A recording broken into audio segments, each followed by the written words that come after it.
3, 2, 1. Welcome to I Want a Classic. This game has 11 areas, 9 of which will be in the hub room. One's the tutorial, which teaches you that you can move left and right with left and right, pause with pause, raise and lower the volume. It's pretty quiet regardless, so it's kind of nice to raise it up at the start. This is almost as loud as I can make it go. It's a little lowered on OBS Studio, but yeah, for some reason this game is pretty notorious for, well, for its volume stuff in general. The music quality isn't its highest point, but honestly I find it kind of endearing in certain cases as well. So yeah, this tutorial area is pretty short, it's just to teach you how to play. There is a small shortcut there with going through that gate at the top right, but it's not really worth doing. It does take a bit of time, but it's very inconsistent for me. And it takes quite a bit of time to get up to every time, so I just take the long route round. Learn how to mash. Alright, first boss. So, this boss has 3 attacks. It's got red, which will be entirely random, blue, which is targeted at the player. Nice. And yellow, which is just pattern. And whenever you hit the boss, it also spawns these purple fruit that you see spawning from the top. As soon as they touch the block and turn grey, they will no longer be able to hurt you. And we're getting very bad RNG and getting random over and over at the moment. That was a bit close for comfort. So yeah, the only way that you can really die on this boss is with the random fruit going to a bad direction with a hit on the boss with the purple fruit falling from above. Thankfully it seems to be going pretty alright so far, although I would like it if it gave me a second attack, as opposed to the same one over and over again. Is this what this is gonna be? This is what this is gonna be, isn't it? Okay, cool. I jumped into it at the end too! Oh, I should have just gone right. I misread where that was going. Good! Well, maybe now we can see a second attack on this boss. Hey, there you go! He does do other things! Wonderful! That was the yellow attack on the right. The position of the fruit is also what attack he's going to do and what colour it will change to. The middle is red, left is blue, and yellow is right. However, unfortunately, we will only get to see this guy in the middle, it seems, as he'll just want to do this over and over again. I have seen him do this quite a few times before, but I've also seen times when he never does red, so this is an interesting experience, getting it over and over again for the whole fight. Don't know if I've seen that happen. Ah, missed a shot, whatever. Oh, we got blue. There you go. It's the targeted attack. That's what happens to that one. And that's all the attacks this guy has to offer. Thankfully, we didn't die on the way back to the middle, so that's not a problem.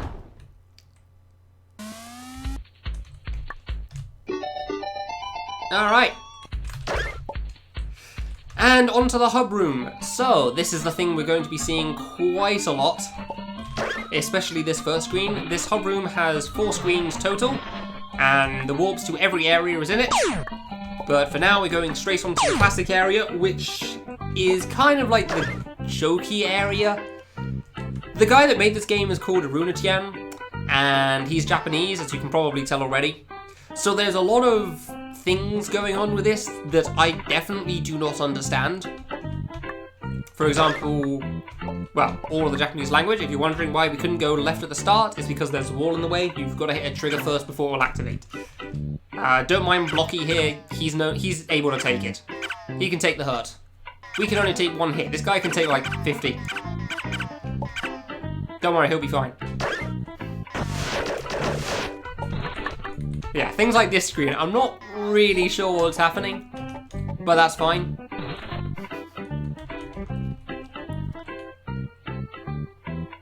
Yep. So there's some fake blocks here and there. And there's this. By the way, yes, this is the time and deaths that I currently have in game. That is the title bar of the game, along the top of the screen.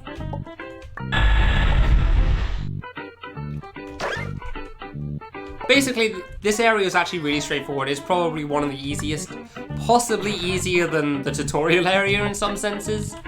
Because it's mostly just finding the trolls and getting through without dying to them all. Also this.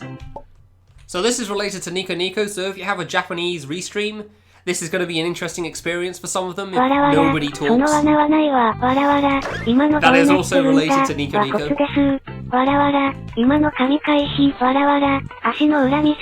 Those guys will talk of pretty much anything that happens, especially if you die. The voices tend to find that especially funny if you manage to mess up. But they'll talk every so often at certain things anyway. So I hope you don't get spooked too easily, because this section is very spooky. Yeah.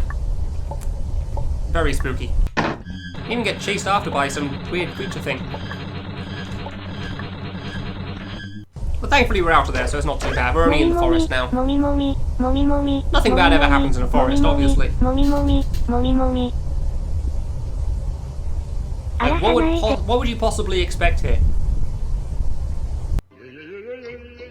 Apologies for muting. Nothing about it? No? Remix a little bit? Alright. Yeah, they find dying especially funny.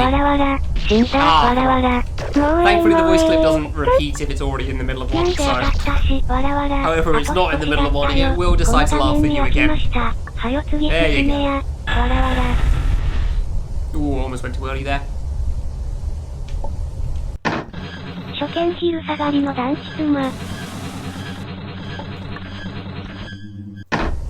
you ever get the feeling you're being watched? No, just me. Alright. I've seen this one in a few I Want to Be the Guy fan games. Still don't understand what happens with it. Still don't understand what that's supposed to be. But cool. I think there's something about a strong man. I don't know.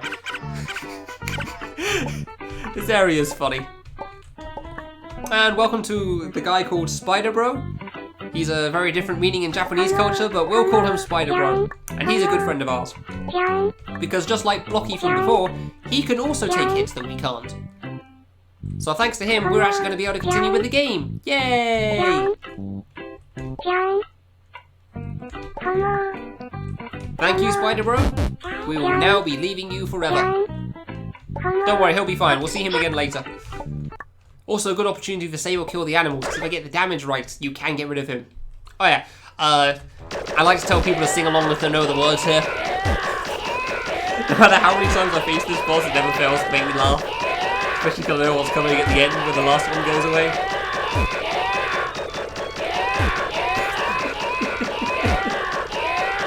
This boss is ridiculous, dude.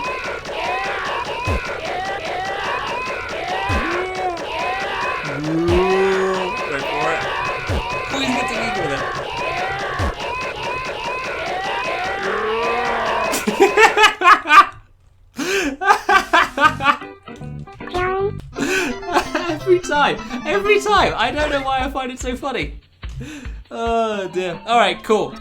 So, if this was an any percent run, we could go straight from that area straight to the last one, which is called Redux on the Splits. The reason I do Redux last, it doesn't have an official name, so I just call it that because it's repeating some past screens from other games. But I do that one last because it's the only credit sequence in the game, in this run specifically. Otherwise, the next credit sequence will be after the boss rush itself. So yeah, next area, we're finally going through the hub to try to find certain things. As you can tell, some of these blocks are not in fact real, surprisingly enough. Yeah, I know, right? It's a real shocker. So the first area we'll be going, as you can see on the splits, is a very well-known one. A very classic reference to a game that we've seen quite a few times. As soon as I can get through this section, there we go, thank you. Trying to reach this portal is actually pretty difficult. It's probably one of the harder saves, one of the harder warps to reach. The music isn't exactly the most interesting thing in the world, but oh well. It's very atmospheric. So yeah, welcome to Portal. You can shoot portals by holding the down key or the up key and pressing shoot. Which in this case is the Z key. Because reasons, I'm not going to question it. You find these blocks and you'll push them onto buttons. They'll let you put portals into other places and carry on through. And in this game, momentum is kept between portals, so the further up you jump from before you run into a portal... Oh, I decided to jump so high there. the faster you'll fly up afterwards. Ah, I'm in a bad spot. Okay. So yeah, there are certain spots here which apparently I am not currently finding. There we go. Saves you from having to run all the way up. There are definitely a few shortcuts going on in the portal area. That one is being the first one, because you're supposed to use the grey blocks in the bottom middle to try to get up here. Also a fake block there, because of course, visible one. The main one will be this, because when you have 360 degrees of control over where you place your portal, you don't need to use blocks to try to push buttons, because you can just do them yourself. That will be the main skip in pretty much the majority of the screens in this stage. Like, you're supposed to use the block in the top middle here. That's the wrong one. To try to put that block onto the button, and then you use that open doorway to shoot your portal and then carry on through. But again, because 360 degrees of control, you just kind of don't worry about it. For example, this screen as well. The exit on the top left is actually a troll. If you go there, you just get stuck in an empty section. Real exit's obviously there. Obviously. I mean, why wouldn't it be there? That just makes sense, really. So a lot of this stage is trying to remember which portals to shoot in which ways. Specifically, which portal you try to start with. So you don't waste time spinning around like an idiot for too long.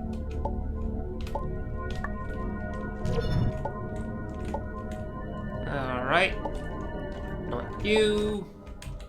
And also so you don't have to worry about trying to remember which portal you're supposed to place when you're swapping things around a little bit. Nice. So this is your first and only case in this stage where you'll see infinite flipping. Oh wait, first and only case? Nah. This is just the first case. It's definitely used again later. Except it's not used for the player, it's mostly used for the block. You'll want to make sure you bonk there, just so you have max height on this. There we go. Hey, got that perfectly. Nice. Oh, I even got the bug there too. Wonderful. So if you place a portal while you're inside another portal, you will automatically walk through for some reason. So the fact that I actually managed to place that portal while I was still inside the red there meant that I didn't have to worry about bouncing all the way to the ceiling first. I just went straight back through it. Come on, drop down there. This top row always makes me worry for some reason. I don't know why. Okay. There we go. One last loop around for this. So yeah, you can place the portals at 2 speeds, either normal speed or very slow speed by holding the jump button. Which is why you can place the portals wherever you want. 360 degrees of control. There is a fast strat on the screen, which I'll try once, but I'm very inconsistent at it, and it's very difficult for me.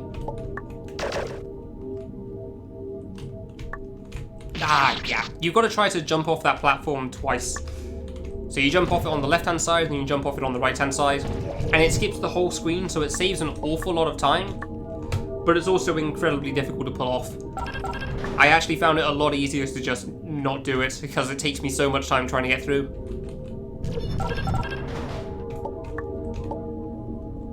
So yeah, if you're doing the screen normally, as we are here, you have to try to place the block there. Be a bit careful on this jump, because that jump is the main one that actually causes a problem on the screen. The rest of the jumps aren't too difficult.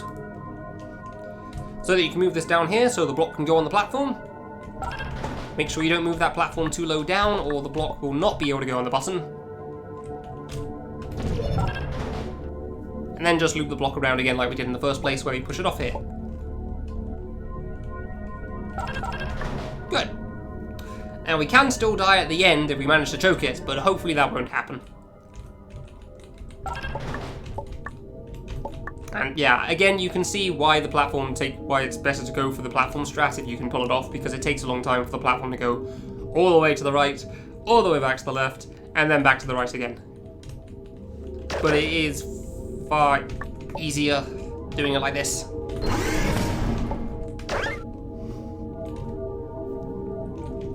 So yeah, the big issue with the portal stage, as far as the speedrun is concerned, is that there's definitely quite a few long sections. That will definitely come into play later on in other stages as well, but it's especially true in Portal. Where none of the platforming's especially difficult comparatively. I think I did that the wrong order, but that's fine. Oh, whoops. But because there's so much of the not too difficult platforming, that overall there's a very high chance that you'll make a mistake. Oh, such as going to the right slightly too late there. And this is one of the easier screens as well. There's even less platforming to do on this. There's pretty much the only jump. That and the one after. Most of this is just figuring out the right height to get the block to fall onto the button. Yeah, there we go. That's what I was supposed to do. Except I managed to try to put the portal into the block, so it didn't get placed. Good. Huh. Huh. I realised too late that I didn't raise the platform up enough, but I didn't expect it to get stuck there. Nice. Nah, this is pretty alright. I mean, this screen isn't one of the greatest in Portal, but that's fine. It's not too bad to deal with. There we go. That's the right height for this. So you can go over there, please. Thank you. You actually go down. There you go. So let's do the jump correctly this time. You hold left against the wall here. There you go. Nice. And onto the second last screen here. So there's a lot of looping around and placing portals in specific locations on this one and trying to shoot certain buttons. You'll notice that there's a button on the top right which is very hard to spot, which we'll be trying to shoot later on. However, for now, we'll just be trying to get portals in the right place right at the start here. So you've got to get this on you, push the block on here. Thankfully for this drop here, we can just hug against the wall and everything's okay. I'll place a portal up there and try to double jump very quickly. Nice. Very clean.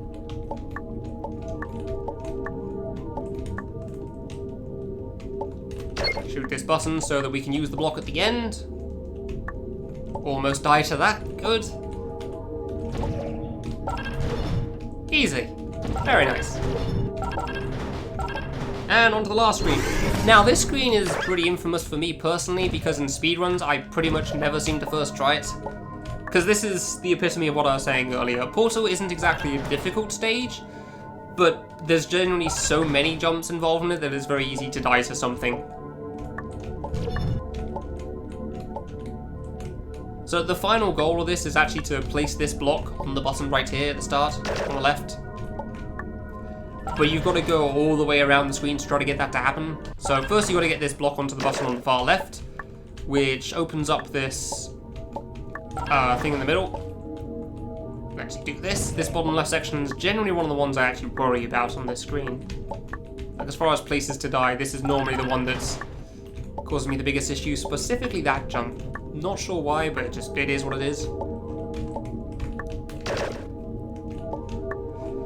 And we move this block back and start infinitely looping it. That platform shouldn't be too far over because there was one time I managed to accidentally put the platform there a little too far over and it stops the block midway. Good, thank you. Come on. Did this a little too far to the right, to the left, honestly. Nope, that button. There we go. Almost died to that. So I do play this screen a little slow just because of how much stuff there is to it. Ah, I missed the button. Damn it. I haven't missed that button in so long. 32 pixel targets are the hardest things to hit in the world. Seriously. There we go. I was almost too late again. Good. So yeah, I place these portals where they currently are, just so I don't have to worry about holding right and running into a spike by accident. Last little section, don't push that block too far, otherwise it's hugging the wall and you're stuck and just ends poorly. Nobody is happy. And that was a good first try, actually. Not bad. Alright, actually did first try this time. Whew. Of course we had a puzzle area, so now we have a puzzle boss. It's, not entirely sure about this as a puzzle, but it is what it is. Basically, there's vines on the wall that you can jump off of, and they're invisible until you get to the top of the screen for some reason. And you shoot these Japanese flag-looking things, and they'll spawn a turtle shell. There is actually a speed strap for this, which is you shoot the boss while he's at the bottom, because it cancels out his animations. Specifically, that jogging animation where he's kicking his feet, which means he'll get over to the side faster, which means you can get past him sooner and get to the other shell. It's also, for his final hit, the 5th one, you actually don't want him to, you don't want to shoot him so that he's closer to where the shell is, so that they will hit him faster. He's just really not dancing today, huh? Okay, good. Last one. Thankfully he'll go to the left, it seems here. Yeah, I'm gonna wait for him to start moving first. I could make him go to the right, but it's not worth it. Too likely that I'll get hit. Alright, and that's the portal boss. And the game does have some music bugs, like I said. Like, I'm gonna have to spam the on-off button and hopefully it'll cancel out the portal theme that's currently playing. Otherwise it'll just carry on going. There we go. Yes, no, yes it was. I've seen that one happen before on Portal. I don't know why specifically Portal. I've seen it happen a few times with Portal, but alright. Yeah, second time through this hub. Now for the route that we'll be taking for every other stage.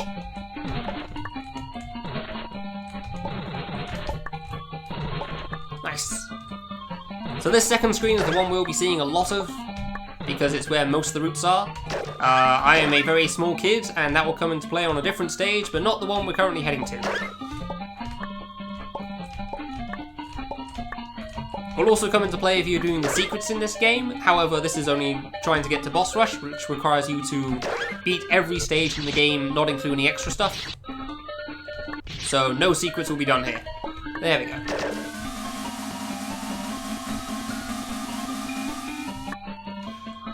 So, welcome to Time Travel, aka Kid Murder Simulator. You won't see this through the first few screens. This stage will definitely be good for donation time.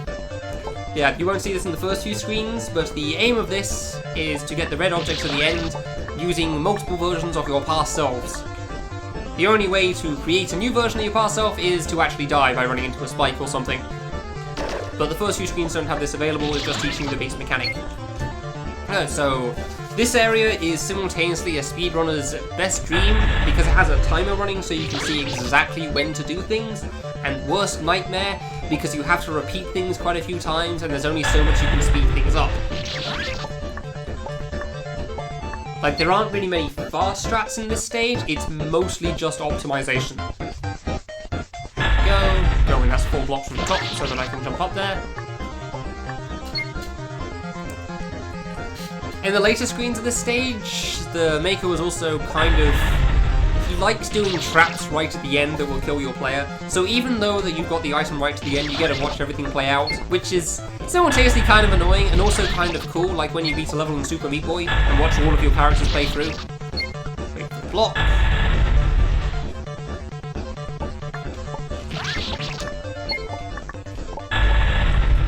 Wait for the block. There we go, good.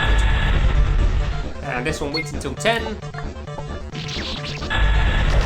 This one doesn't have to jump down, thankfully, you can just die at the top. Yeah, welcome to Time Travel, you get the general idea. This stage is also by far the oof, that was a close one. By far the longest in this game as well, not just because of the way that the stage works with having to rinse and repeat so much, but also because it's actually got the most number of screens. Ah, that's going to slow things down a little bit. It's very important that the first couple of kids that you deal with in a screen try to go a little faster, because that will be a knock-on effect for every kid afterwards as well, as you can already see. So you really need to make extra sure that the first few kids work out as intended.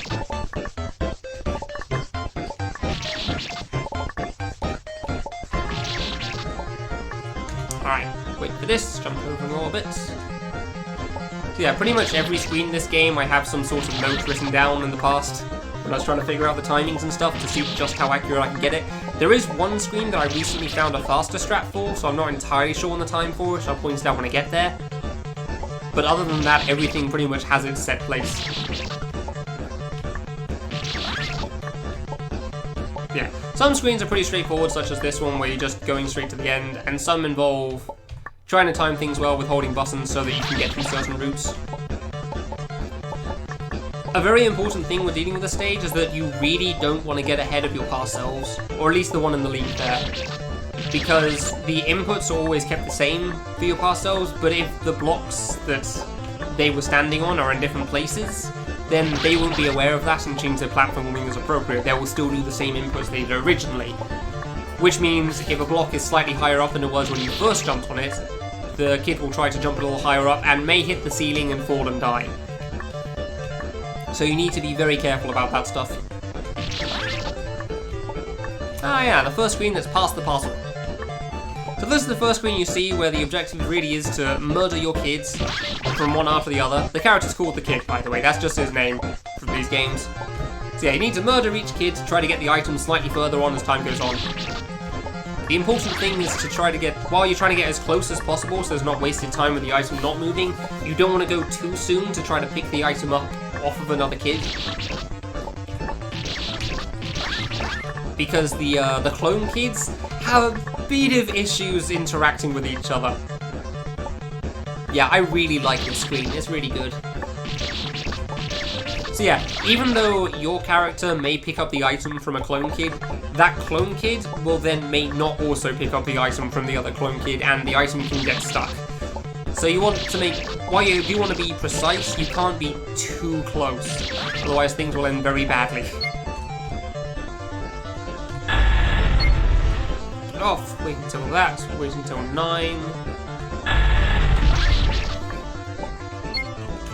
Gives my character an opportunity to jump over him in advance. Nice.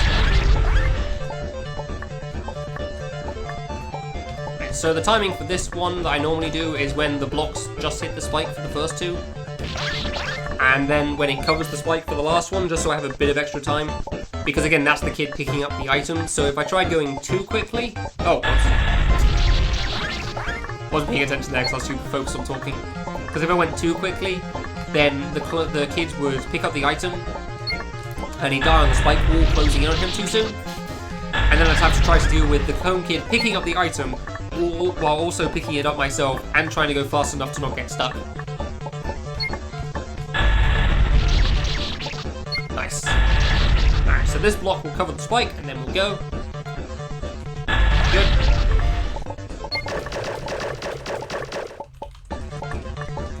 Hey Mutsuki, how's it going?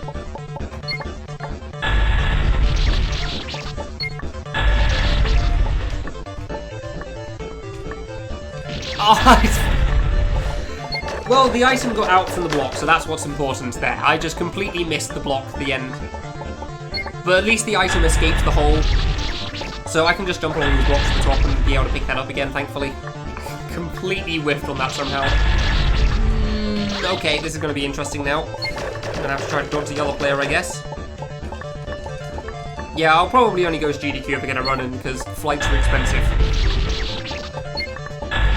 Thankfully, there's no end-of-screen troll here. Okay, that's good. So I don't have to worry about the clone kids trying to pick items off of each other. I can just pick up the item and go. Yeah, flights are expensive to GDQ, so I don't know if I'll be going to it if I don't get in. I hope I can get something in, because I think I've got some cool runs here, but you can never tell. Right, they'll accept what they accept. So yeah, this screen involves a lot of waiting, as you can see, so I just fiddle around and jump and shoot and stuff. There is a small speed strat though for this, where if you try to jump at the top when this block is all the way raised up, it will actually cancel your vertical momentum, and just be able to go straight to the right. Whereas if you just let the kid just fly off the top there, then he'll go too high and you can't hold right the whole time. And your horizontal momentum is always continuous when you're holding left or right. There's no acceleration in this game for the most part. Which is the way of most I Want to Be the Guy fan games. So we wait for this block to cover the spike. Good. And we missed the jump. Good. Alright, and this is where we start seeing some of the end-of-screen trolls as well. So, the last kid on this one will be able to watch everything play out.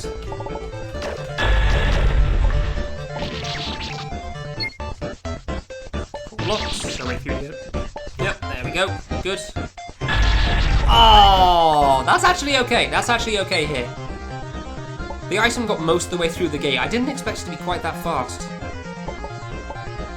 Oh, it's half a spike. Yeah, it's half a block above the spike. Yeah, that was it. Thought I was off on that. slightly too early. And that's what happens when things go wrong. So obviously it takes a lot of time to get back there. So I have to wait for you. There we go. And we just sit here and watch everything play out. But yeah, I've got like 4 runs that I'm planning on submitting as soon as I can figure out how to write a description. So hopefully one of them gets in, but we'll see. Like, I have my hopes for 2 of them, this being 1. But yeah, again, you can never assume. Slightly too late there, that's fine. Nope. I want to make extra sure this one goes early. So this is the screen that I don't quite know how to time this best yet. So I found out that you can get back on this button without waiting for the block to go all the way back to the start. But I'm still not entirely sure of how to use the timer to get to the end. Yeah, I really like this game, obviously. Well, obviously, I'm heavily biased about it. I've played it way too many times. I love the hell out of this. Because there's so much variation in it. Like, the first area was just tutorial, then we had the classic area, which is like memes and jokes and stuff. Mostly Japanese, but still. Then we had Portal, which, I mean, it's Portal. Why am I still on this thing? Because I'm talking, that's why. And then we got this, was like, dude. I'm not even halfway through the run yet. We've already had this much going on. I love this game. Like, if I had to get 1 run in, I'd probably hope for it to be this. Because yeah, I really like this game. I think it has so much, it shows so much that fan games can offer. I think it was 26. Yeah. And I wasn't counting, so hopefully that didn't just waste 26 seconds. That's what happens when I focus more on talking than actually doing the run. Like replying to people in chat. I remember 26 from the last few runs, so it should be alright. Oh, that's a bit slow. 4. A bit close, honestly. I could have given that a bit more time, but that worked out fine. Oh, this screen. I love this screen. Okay. So this is where we see synchronized dying from the kids. Obviously, it takes a while to set everything up, but it's still pretty cool, I think. So wait for that to get off there. That was good. You want to get that one up there very quickly. That was way too low. I don't know why I thought that kid was going to make it. So the first 2 buttons here are actually quite important, especially the one on the left. There we go. So you wait for the block to be all the way up here. Nope. I guess my time's a little late because that kid dies a bit later than the first one, but oh well. It's best to be safe on these 2 buttons at the top here because they're the 2 spikes on the far left. So they're the ones that are going to give you a bigger effect than the other ones. Yeah, my timing is when this block goes directly above the other block. You get to see everyone die at once. So yeah, this game is also very infamous for running quite poorly on certain PCs. It's quite difficult to run. And with so much run effects going on at once here, it's yeah, the screens and time travel can cause some issues, that's for sure. That was too late. Alright, fine, just missed the item there. That's my mistake. I probably should have carried on to the left so I wouldn't have to worry about the clone kids overwriting each other. Oh, okay. I wasn't sure if I had the item or the clone kid had the item there, so thankfully that worked out.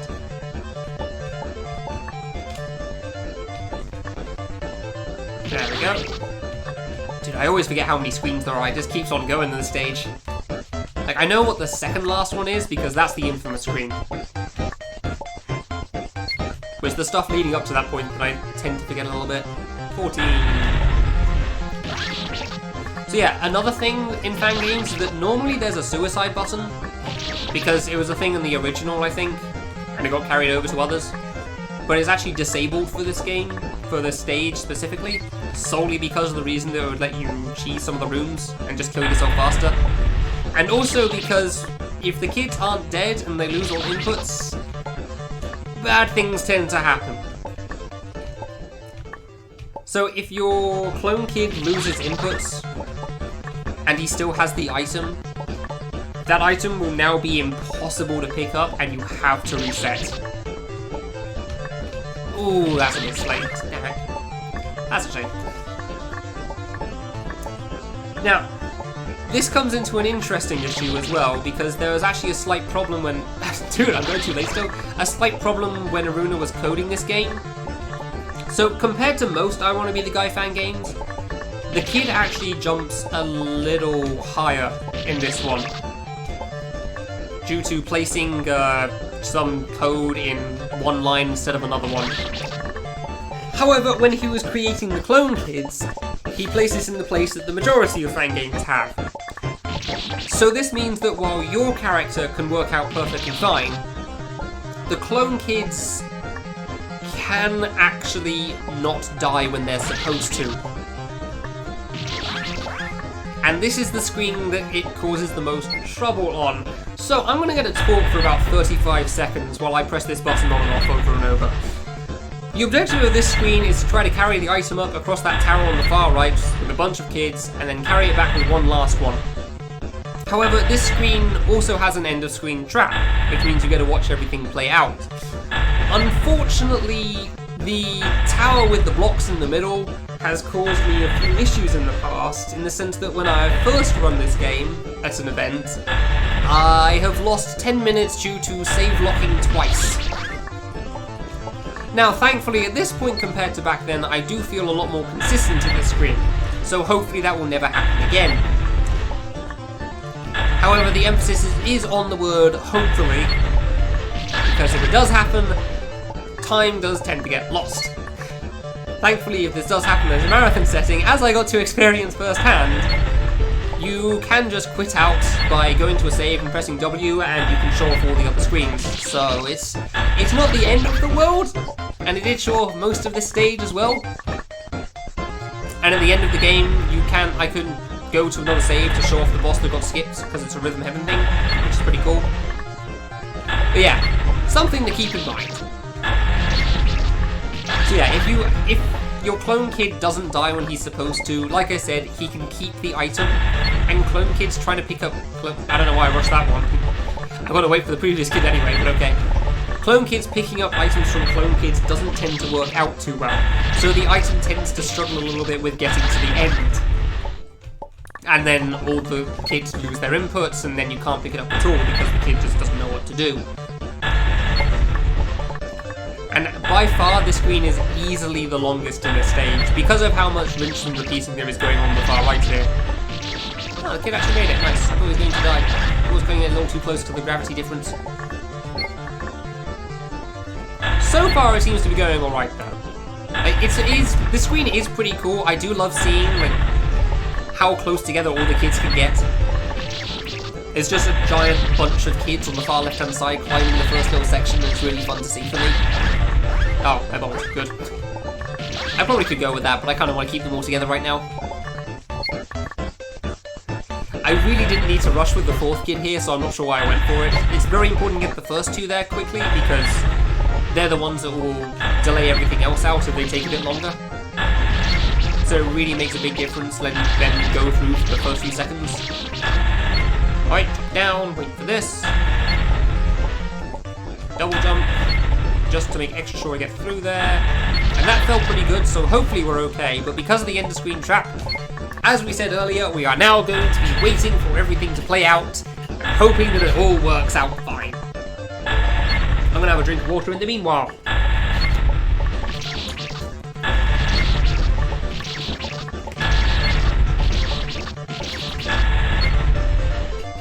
Perfect selfie time going on right here. And he's already messed up. No, kid, why? Why do you do this to me? Please work out. How did I mess up there? I thought that jump was good. I don't know how he missed that. How is it too low?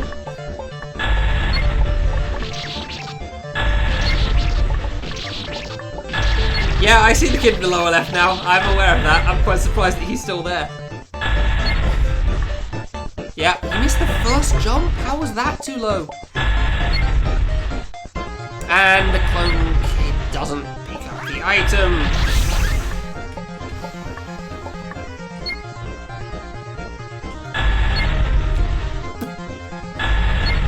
Just when you think you've resolved the issue.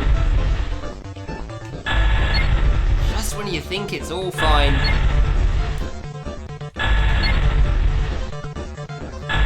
So yeah, as far as time loss sections go, this is by far the largest one. I guess you get to see things... I was so sure I got this all solved by now. I really was. I don't know how I jumped too low for that first one. I really don't get that. Like, it didn't even seem close.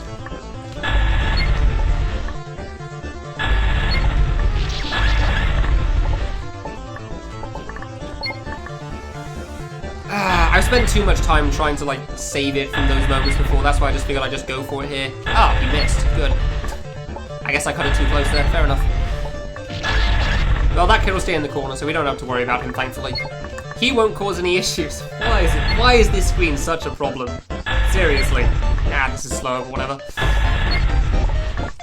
Nah.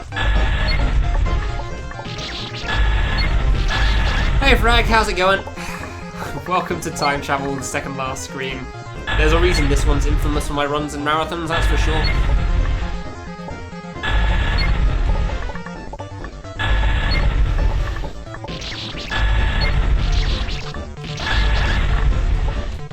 Well, at least the last screen's alright. And the rest of the game's okay, there's definitely no major issues like this one. We're just gonna go with this here. Like, if it happens in a setting, it happens. I could quit out if I really wanted to. If this messes up again, I can. And thankfully you can still show off the rest of the game, so nothing's left out from just missing the end of this.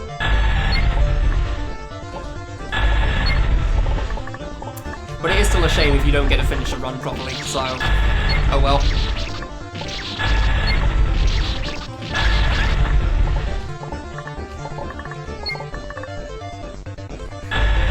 Thankfully in a casual playthrough it doesn't matter too much, because obviously you just died, okay, I'll just reset the screen and it's fine. But in a speedrun something like that does make a big difference, so... oh, come on! I've got to wait for that kid to miss the item too. Damn it, I didn't hold right enough. I didn't hold right enough of all things. Yeah, we're gonna have to get very comfy. It's so far into the run too. That's the problem. I don't want him to pick up the item off the next kid, so I'm just gonna wait it out. Oh, time loss happens. It's not like I'm going to be getting an estimate of 2 hours or something for this, that would be way too close to my current PB. Like 2:15 is probably alright. I'm generally good in that time. Maybe 2:30 if I want to play safe. If you're going to miss it, get that there. Make extra sure the kid hits the spike this time, because that is clearly very important. These kids are not fans of dying, apparently. I'm not sure why, really. Doesn't seem that bad, you just press R and go around again. Easy. Don't know what the issue is. How did he miss the spike there, dude? Oh my god. Alright, fine. Last one. Time to see if the kid's going to make it up the tower climb this time, or it's going to be a bit of an issue. Please don't be a problem this time. No, the kid does the exact same inputs, it's just that gravity kicks in at a slightly different point because of how things were coded.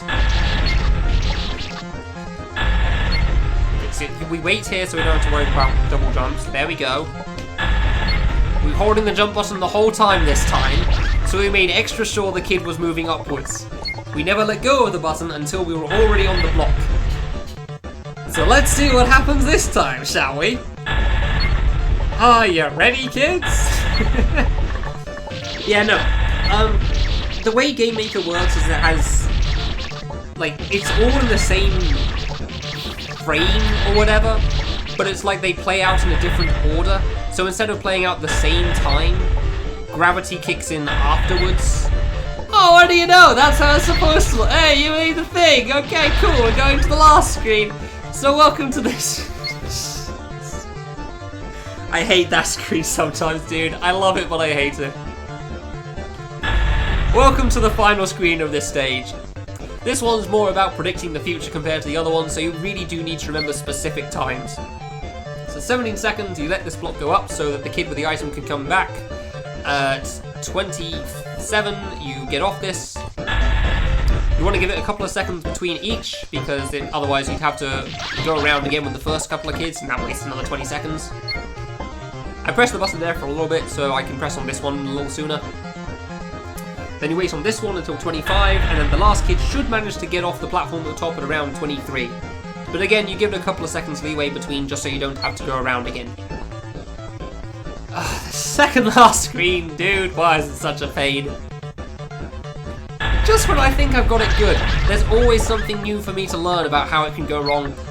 I really thought I'd figured it out this time, but apparently, hold the jump button. So it remembers the inputs. Nice vibrating kit there.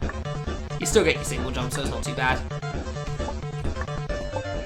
Good, okay. Okay, and off at 23, off at 23. And now for the boss. I'm going to be silent for this because I actually need to pay attention. I pretty much get it every time when I don't talk, but talking, yeah. Talking tends to mess it up. Even before it started, good.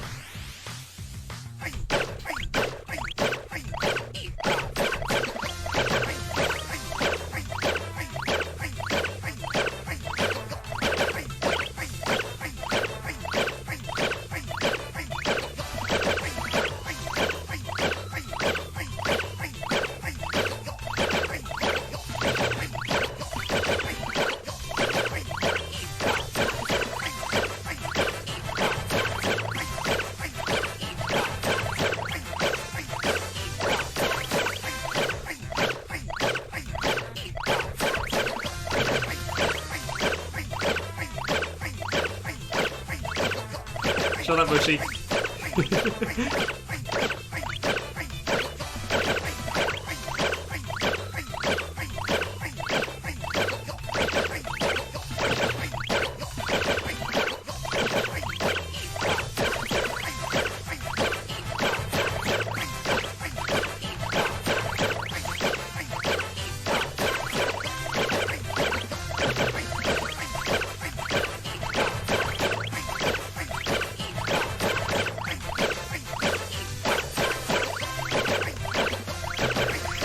Even telling someone to be quiet in there, I actually cut it really close to dying. So yeah, you have a demo key so you can practice it, but there's signal cues as well. And if you overshoot, green shell spawns. Thankfully, you can just show it off there, so it's not too bad. Wasn't the boss fight desynced? Maybe, it felt alright though. I'll admit, I don't really look at the screen for that. I actually just keep my head down and just listen to the timings. If anything, looking at the screen makes it harder for me. So I could just take the keyboard, turn around, and everything would still be fine. If anything, that would actually be easier for me to deal with. But yeah, that boss is pretty infamous for desyncing on certain PCs. I know Wolfie had issues with that, that's for sure. And I remember Bananasaurus Rex, but I remember him having a lot of issues with this game, because this game is notorious for having issues on people's PCs, that's for sure.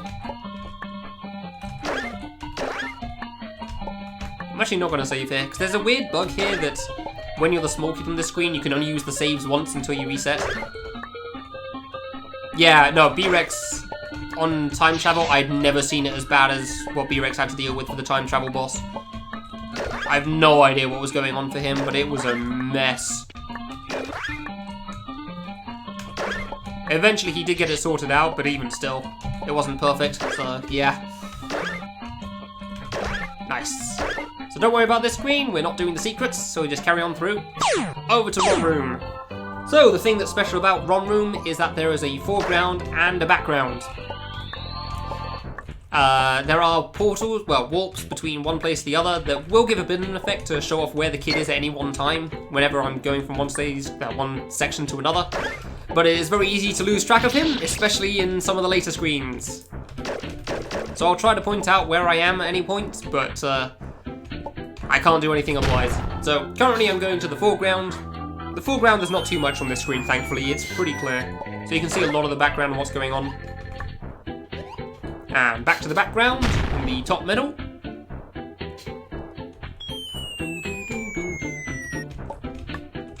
So yeah, we'll see the red buttons again, which we can shoot to try to move platforms around, which let us continue. So this first screen is pretty much more of a tutorial screen than anything else. Just introduces the mechanics of this stage. Then we get into a proper screen with this one. So there is actually a fast strat on this screen. If you don't die between the second and third saves, you can just go straight to the end without having to redo a little section. But if you do die, you have to shoot another button again, which involves a bit of backtracking that's kind of painful to have to deal with. Aye, double jump too early there, darn. Goombas in the top right cause some issues. So yeah, I'm going into the background top right at the moment, dealing with the top right section before we come back to the foreground again.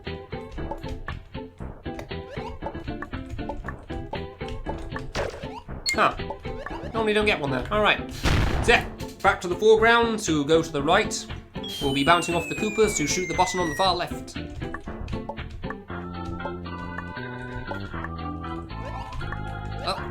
And the shoot button, so you really don't want to miss the button there. Because if you do miss the button, you'll just have to reset, so you can't get up otherwise. Back to the top right in the background. Now, fun fact, there are actually a few different versions of this game. Just because the creator knew that it ran pretty badly on some PCs, so he tried to make a light version. And on the light version, there's actually a shortcut on this screen along the top, in the top right. Because for some reason you forgot to place blocks there, but only on that version.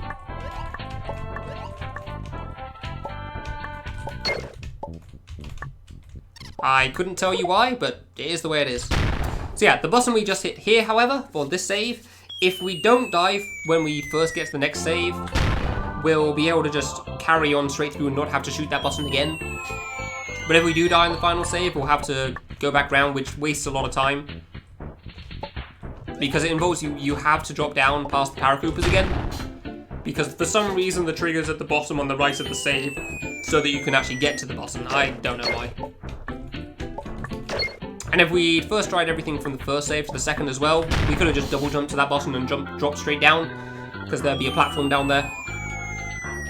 There'd also be a couple of easier strats along the top here, but these Goombas are still here, so we'll take the slower route. Oof, a bit close, almost hit both at once. So yeah, if you ever played this game without saves, which is a possible thing, there's various difficulties, medium, hard, very hard, and impossible. They pretty much just change the number of saves in each area. But if you play this on impossible mode, there are exactly enough Goombas to be able to get through well. For the Goombas that you have to bounce off of.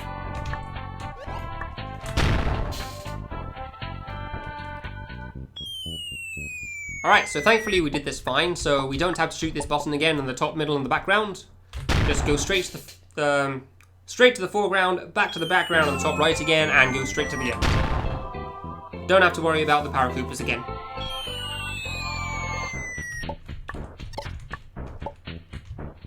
Assuming I don't mess up at the end, at least. Good, okay, cool. Alright, so this screen also introduces a new mechanic. I hope you didn't have trouble seeing the kid before, because this is not going to be a good time for you. So I am in the middle left in the background right now, and I am Tiny Kid.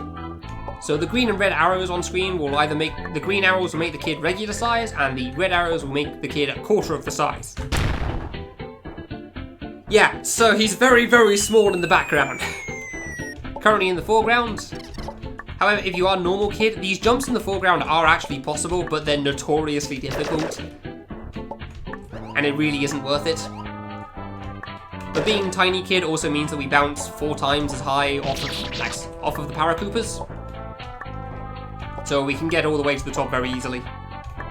However, if we did keep Regular Kid, we could just skip it all altogether in the foreground and just go straight to the background section. But I don't think I can overstate the difficulty of the jumps in the bottom right and the foreground. So there are a couple of skips in this game that are like that are a little unreasonable for me. It's not... Well, the portal skip, for example, was significantly easier than this one, and I still find that one quite difficult.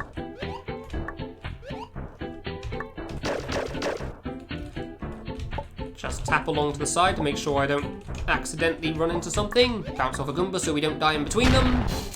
Alright, now for the choke section in the bottom, in the background, the middle left again. None of these jumps are especially difficult, but it's very easy to mess up.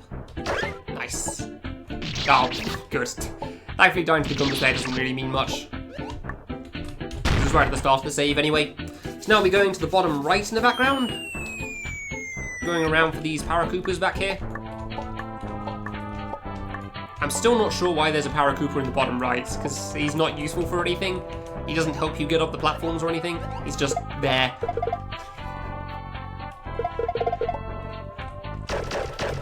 And this will send me from the background to the background, except in the top middle now, so we can shoot this button that will open the exit.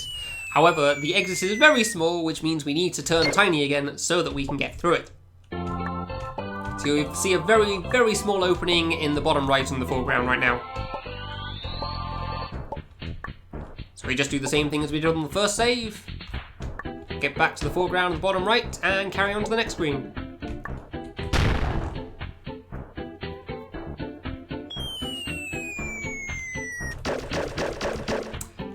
Now, if you're paying very careful attention, you'll also now see that there's a yellow set of arrows in the background in the top right.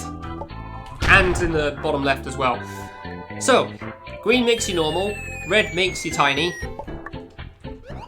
yellow makes you giant. There is actually a small skip here. You're supposed to go to the right to shoot that button. However, thanks to the Goombas, you can just skip that altogether and not worry about it.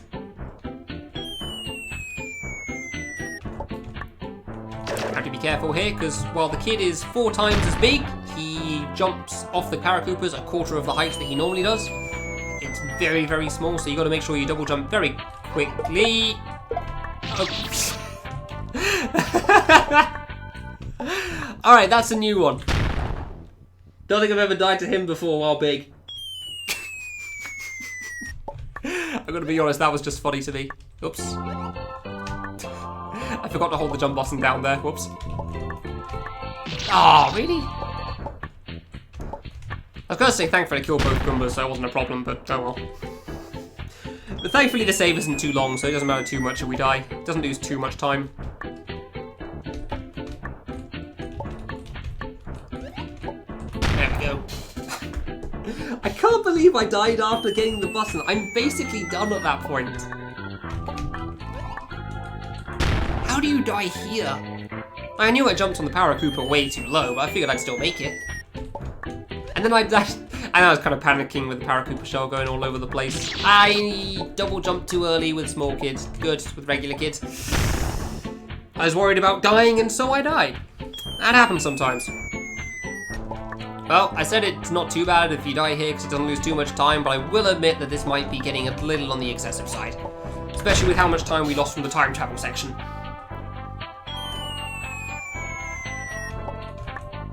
Okay, that's fairly good. Yeah, that gap's very small when you're a big kid, that's for sure. So let's not die at the end of this save again, please. That would be wonderful. Go into here, get that, get close. There you go. Hey, easy, there you go. It's not that bad. So yeah, you do want to reset there to respawn the Paracooper in the foreground, because it will make things a bit easier later on. As for the Paracoopers in the background, we'll be using those to get back up after we shoot the button. You don't need to kill absolutely all of them, but I have not found a decent route through it that doesn't do that. So I just stick with my route of bouncing on everything. So it works out pretty well. So many things I've optimized in this game, there's so many things I haven't, it seems. Yeah, 2, 3, bounce. I have tried to find a better path in certain cases, and then it didn't quite go as well as I thought it would. It just makes me panic a bit that I was going to miss things. Alright, so this is where we restarted, for this Paracooper to respawn in the foreground here. Hopefully he goes right, thank you very much. So if he goes left, he'll fall into the gap next to the green-red arrows on the bottom left. Which is a bit of an issue, because later on we'll be going back there, and we really don't want to have to time dodging him. It's not too bad if you do. Honestly, the bigger issue is when you're behind the arrows and changing size again. You have to try to just predict where the Paracooper's going to go. But thankfully, because he fell over to the right instead of the left, we don't have to think about that at all. Just do the last few jumps and then go on to the last screen of this area.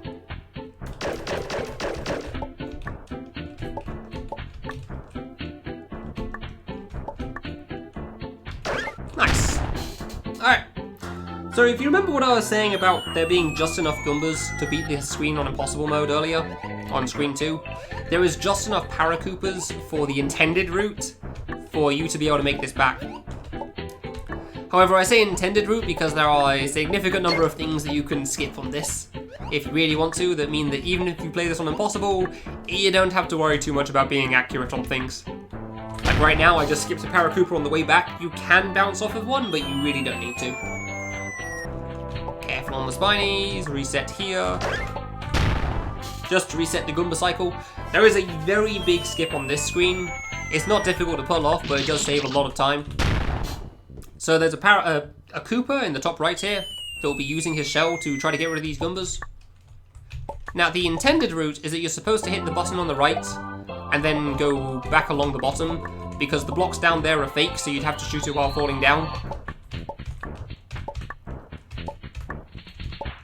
However, you can also just land on the block there, shoot it from there and wait. Make things way easier to deal with. If you don't reset on the save though, you pretty much waste just as much time from having to wait for all the Goombas to go to the right and bounce off the edge of the block. There we go, don't have to worry about resetting here. If we do die on the save, is a bit of a pain because the title card thing saying what the stage is in the top left when you restart, which covers up the jumps a little bit. It's not too bad to deal with, but it is kind of a pain. So obviously if you can avoid that, you'd like to. Okay, we don't have to worry about the Goombas, thankfully. Goombas there have been a bit of a problem for me in the past. Probably because I first tried it. Normally the cycle was a bit worse for that, so that was nice. Now, for some reason, this song is one of my favourites in the game as far as the bosses is concerned. I don't know why. Also, loud noises whenever she casts her spell. Welcome to Marissa from Toho. The way that you obviously remember her. Nice. So if she goes to the background, this would be great. Wonderful. So the way Marissa works in this fight is every so often she'll either do her attack or change between foreground and background. However, she will only choose the option to be able to change between foreground and background if you're on the same level as her. So if you're in the background and she's in the foreground, she'll just forever cast her spell and not go anywhere. Whereas if you're both in the foreground or both in the background, there is always a chance she'll change between the two instead of doing her spell. Preferably, you'd want her to be in the background for as long as possible because it takes longer to go from one side to the other, and also because there's just more space in general to avoid the bullets. This might be risky if she goes to the background here. Actually, this is pretty good. I timed that well. Wonderful. That was a really clean kill of her. Alright, and she explodes because, of course, that just makes sense for a boss to explode.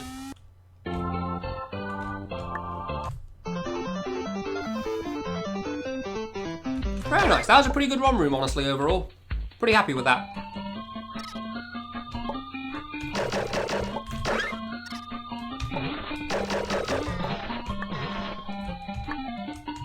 Everything's made of explodium, obviously, yes. That is exactly it. I'm glad you understand. It's not quite in Fluker levels of exploding here. It's not quite like Time Machine 2. The explosions aren't quite as big and quite as traumatic. But there are still a lot of explosions going on here at every boss. Actually, no, sorry, that's not true. Not every boss. Dash Jump isn't like that. And neither is the last boss either.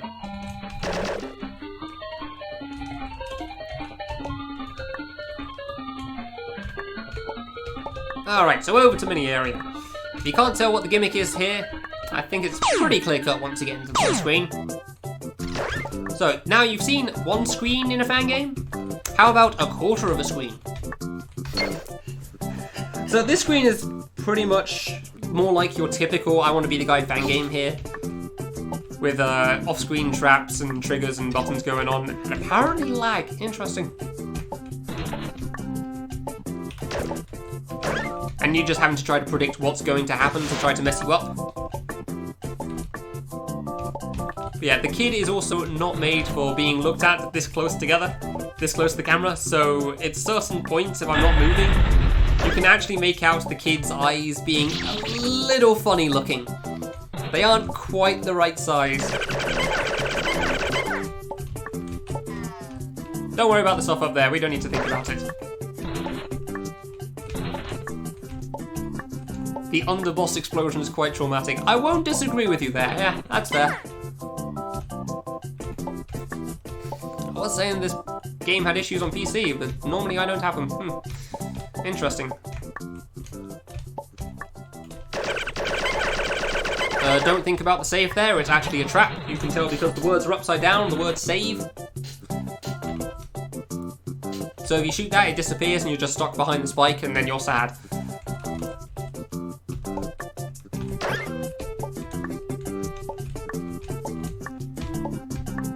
Gotta wait a little bit for this to destroy some blocks. Probably a good opportunity for donations here, honestly. Ah, really? Especially with deaths like that.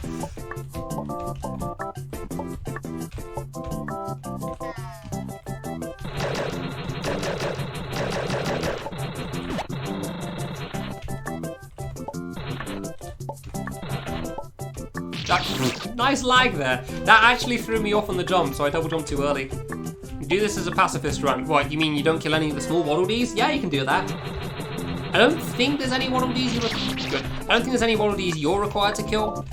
I mean, there's the 3 Waddle Dees on the screen below will die. Dude, the stutters are throwing me off so hard right now. Where is this coming from? It's actual stutters too, huh? Interesting. Yeah, those 3 Waddle Dees there, they will die because one of the triggers just pushes them off. I can't do this section because the game keeps stuttering. Like, not even freezing, just every so often. And it's really throwing me off on how long to hold the jump button for. Normally that's not too bad because I don't have to worry about that, but yeah. That was a bit close actually. Yeah, for that save it's definitely a problem. There we go. Ah, I was hoping to get the vine. There you go. Oops. I'll just double jump for it, it's not that bad. So yeah, you don't have to kill any Waddle Dees yourself. Throws us an incentive. Now the incentive is going to be the all clear final boss, for sure. Okay, I hope this lag doesn't continue all the way through the run, as this is going to be a problem otherwise.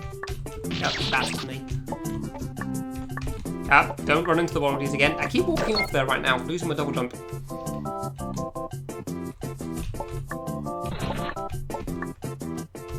There we go, okay. There we go, alright, cool. So, I'll talk about that on the next save, actually. Talk about when I actually get to it. Shouldn't do it too early. Ah, a bit too early there. So there's a strap for that jump that I have that I pretty much just full jump and hug the wall because it just lets you avoid the spike without having to worry about it.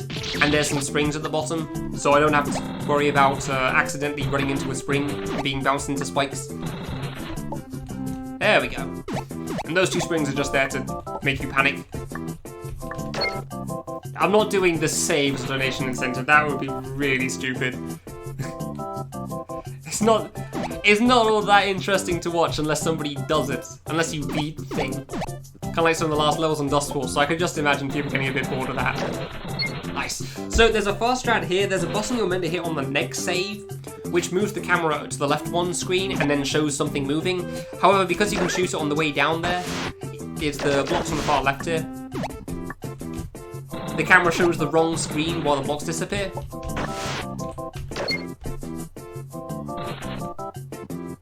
The shuriken at the top there is the thing I was going to mention earlier. For some reason, I've only seen this when I played this area on impossible mode. This shuriken here just isn't here. Ooh, that was close. The shuriken just disappears, like there's a trigger in a previous screen somehow that makes it go away. Don't worry about those guys, they'll be fine.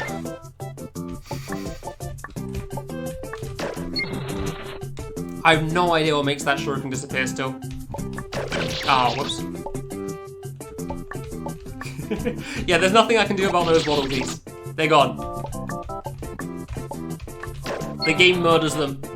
At least one of them will die there. I still can't find a fast way to get up there past those guys. Oh yeah, I just thought you meant a pacifist run in terms of what I kill. Now that's all on the game there. I didn't kill any of those. Of all the stages to lag. I was not expecting many to be an issue. Interesting.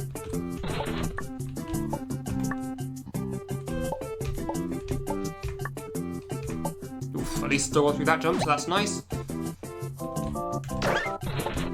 Alright. So the trigger on this block at the end, thankfully you can just hug against if you hold against the wall while you're going up there, it will hit the trigger. Because normally you have to try to land on that thing and walk off as soon as possible. But it's very difficult to time that well. And here you can see where the kid doesn't like being looked at up close. Its eyes are a little too close together. A little too close together compared to normal. Oh yeah, you can really see the lag, I know. No, don't walk off there, thank you. It's very clear in this area for some reason right now. I have no idea why. But I guess that happens sometimes. Alright, on to the second last save. So this one's a pretty long save. Ah, whoops. And the hard jump is right at the end of it, so hopefully I don't mess up at the end. It's gone pretty alright so far.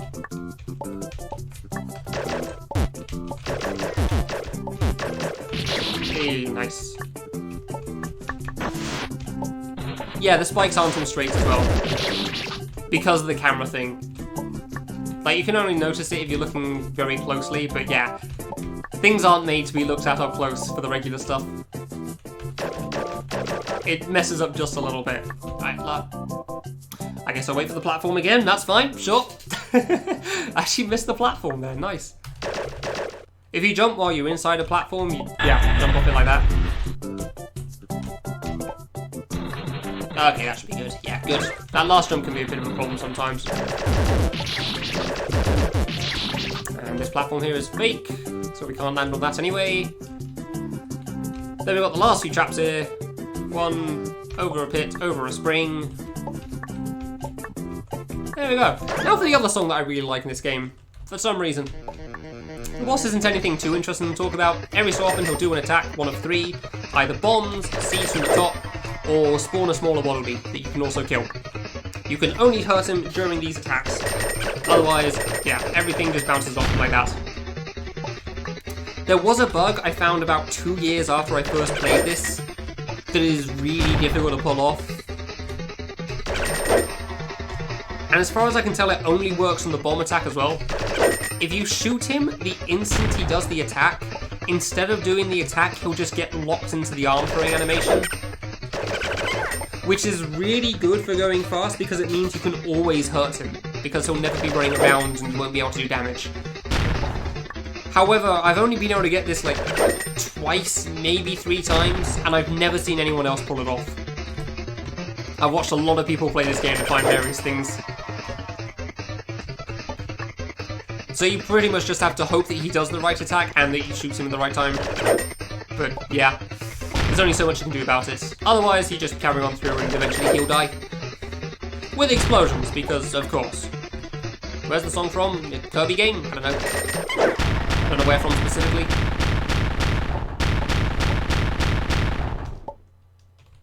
Let's time that. That's better. Fine. Alright. So, these grey blocks on the left here are actually the direction to the hub. And, well, the warp room, sorry. And in the warp room, it actually orders the stages from what the guy considers easiest to hardest. So it starts with tutorial, goes on to classic, so on and so forth. And the next stage is supposedly the hardest stage this game has. As far as platforming goes, I would definitely agree with it. Because while there's there's 2 people that have played this game and tried to beat it on all the difficulties, which is just, again, limited number of saves. And the next stage is the only one that has never been beaten on Impossible. So with 1 save for the whole thing. Every other area has been beaten with 0 saves in it. And the next one has not. People have gotten close, but it's not been managed. Thankfully, as a speedrun, there's quite a lot of saves, so it's not too much to worry about, but the platforming is still definitely one of the hardest stuff here.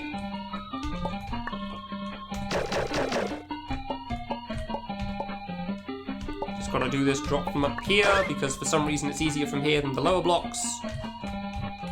And lag a little bit on the way down. Wonderful. Underzone impossible. Yeah, don't even put a Kappa face for that dude.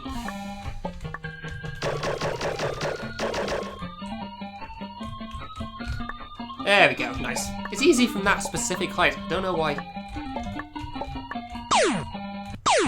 It still hurts that I died on the last screen of this 2 years ago in the impossible mode run. Mostly because of, like, V-string nonsense. I fell from the wrong height, apparently.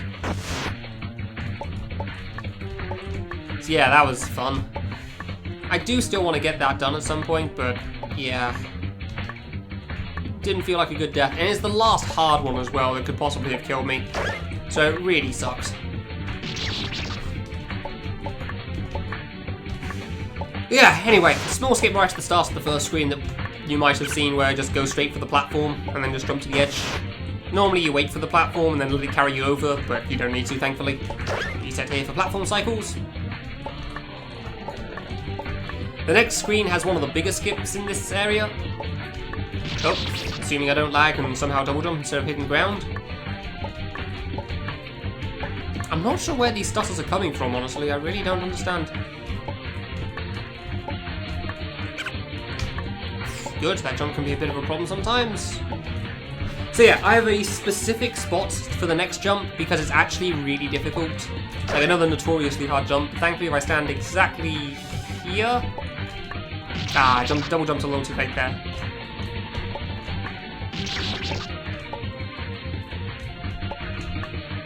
Okay, I'm going from one spot too far to the right there. That's a bit too early. And just skips you doing the whole of that save, which is nice. However, I will not skip this save. I would like to hit that one, thank you. So yeah, the main gimmick of this area is the screen flipping. Every time you hit an arrow, your gravity will flip around. And the screen will flip with it, so you don't have to worry about looking at yourself upside down. I missed that save. Wonderful. Okay. Guess we're just doing save skips this time. Thankfully, while this area is pretty difficult without saves, with saves it's not too bad. Like, most of the sections aren't very long. Yeah, who needs saves anyway? I've played through this area enough times. I jump before I hit the ground, good.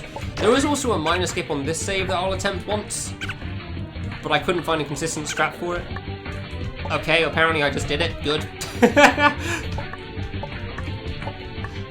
Like, I know how to get through that jump, but I can't do it very consistently, so that's a miracle. Otherwise, you just have to loop around the screen a little bit more, that's all. You'd have to drop down, go back to the first gravity arrow again, and then you'd be able to carry on. But sure, that's nice. Now we're on to section 2 of this stage, where everything lights up in red. There's not really any difference in the platforming or anything in the different sections, it's just different graphical effects. But it's still nice as like a mental checkpoint for when things have changed.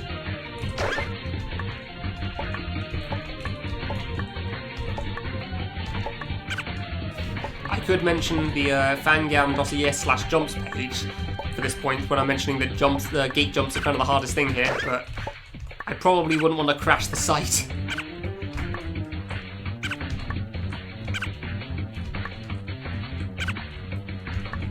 Alright, reset on this save as well for the platform. Also a fun fact on this platform, you actually can't run faster than it. So if you want to hold to the side, the same direction that it's moving in, you'll just do this. Just vibrate off the edge. That'll go in both directions. Obviously, if you go in the direction opposite to the platform, you will walk off and die. Yeah, this save is actually one of the longer ones, and one of the ones that used to cause me an awful lot of trouble. Thankfully, I've got pretty consistent strats for it at this point. Good. That last jump always makes me worry. Yeah, a mental checkpoint. It's like you know you've got to the next section. It feels like another section when you're playing it casually as well, honestly.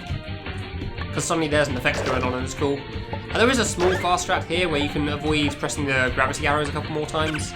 But you've got to jump from really high up. Kind of like that. Alright, nice. Normally I don't feel like I can make it, but that's good. It doesn't save too much time, but it's still a nice little thing. Bonk. Small jump. There we go. And another skip on this screen. So So there's a few skips on this screen, the first one being that you can shoot this button early. And then you can go around and do a big jump right to the end, or you can just do this thing from right to the start.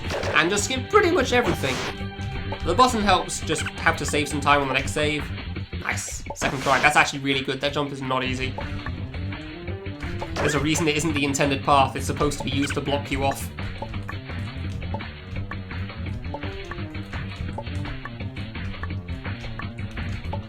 Don't really have too much to say on this one, so I guess this would be a good donation time as well. This one's pretty straightforward.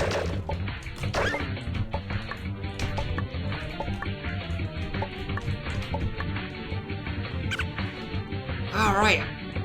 Don't die at the end. Good, and that's the end of section 2. On to the next mental checkpoint.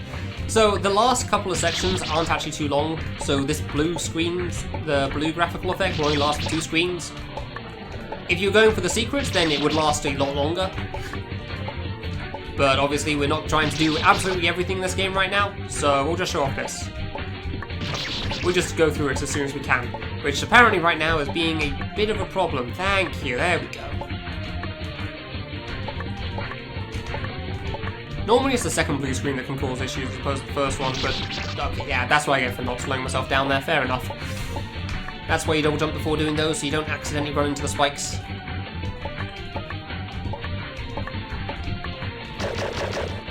Jump there, just so you can position yourself and double jump a bit too late in the next section, fair enough. Ah, I don't know why this saves so much of an issue right now. Oh, I guess sometimes things happen. Welcome to speedrunning after all. This one's just straight up platforming as well. Raise a little bit, full jump. Ooh, that was too low. I don't know why I went from there. That jump's actually similar to the long save that I mentioned on the red screens. But I did say I had a setup for it, so it shouldn't be a problem, but alright. I went from a little too low when I double jumped there, so it didn't quite work. Like, the way I tell when to double jump is when the kid's head is... the tip of the kid's head is just in line with the bottom of the spike. Yeah, there you go, just like that, exactly.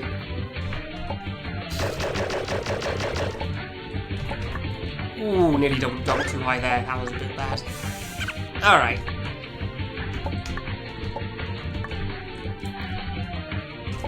Don't really have too much to say on this screen either, honestly. It's just pretty much some straightforward platforming right now. There's no fancy buttons or anything to hit. Fancy buttons. No fancy buttons, no real shortcuts, just... you do what you can see.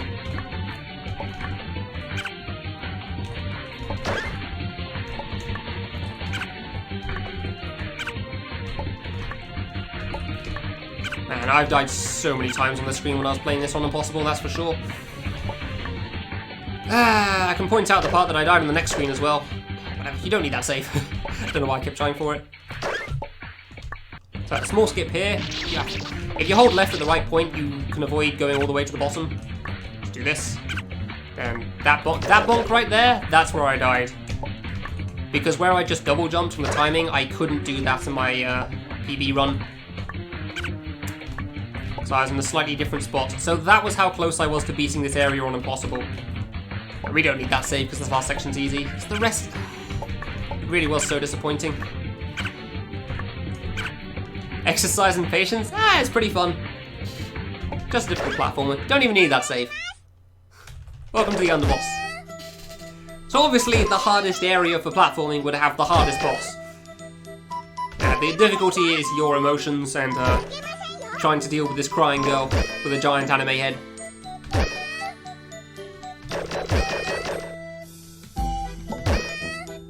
And of course she explodes. Obviously she explodes, she's Abomination, she's anime. Why wouldn't we want her? We need to get rid of her. Yeah. Honestly, not every game is about patience. Oh, I forgot to split, good.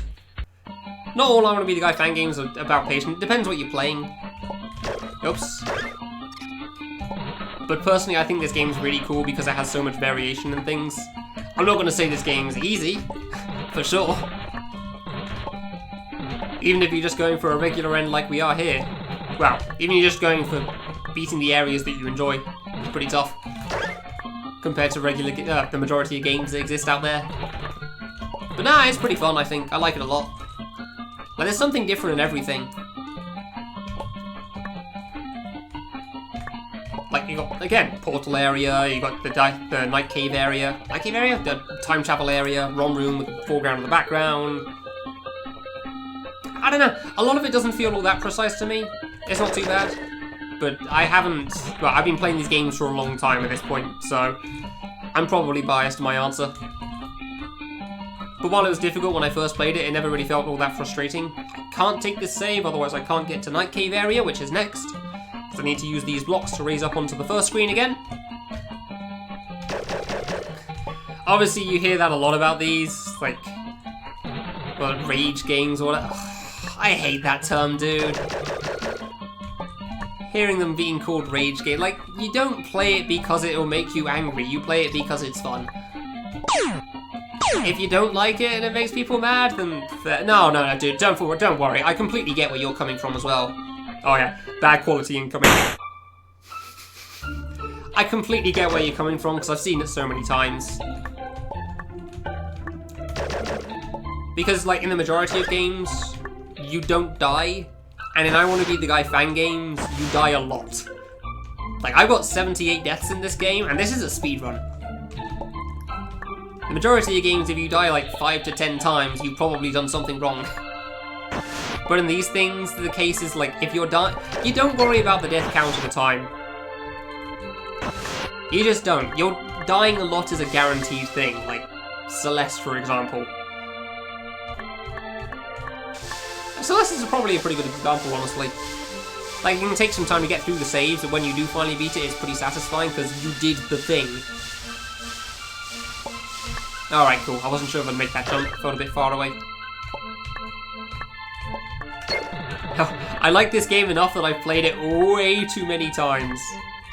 Like, way too much. Hell, I've tried to 100% this stupid thing. That's a really dumb idea. I thought about the shortcut for a moment, but I decided not to. I could have tried going for that gate, but I had to wait long enough for the water anyway. I figured I'd just play it safe. Hell, what? No. Do you mean the words? Is that too rude for you? Do you struggle to deal with that? Hits you with traps. That varies depending on the game, honestly. That's bad. That's going to go for the Goomba. In cases like this, then yeah, no, you're not wrong. There are definitely a bunch of games like this one that will throw you stuff like that. But normally in the cases that you do see those, they tend to be pretty funny. Unless they're, well, there's a lot of generic... When anyone can make anything, a lot of it isn't great. So, but the better ones are generally pretty funny about their traps. So it's normally something you can just laugh about. Are we lagging? No, okay. This stage is the one that caused the lag to kick in. Specifically on the next... No, the 2 screens from now, that was it. I'm hoping we don't get that situation arise, but we'll see what happens, I guess. Nice. PC has been a mess recently. Yeah, I don't know. There's cool games out there that don't have traps as well. There's a lot of genres. Don't be a dick, don't be a dick. Thank you, Trigger. That one's such a pain sometimes.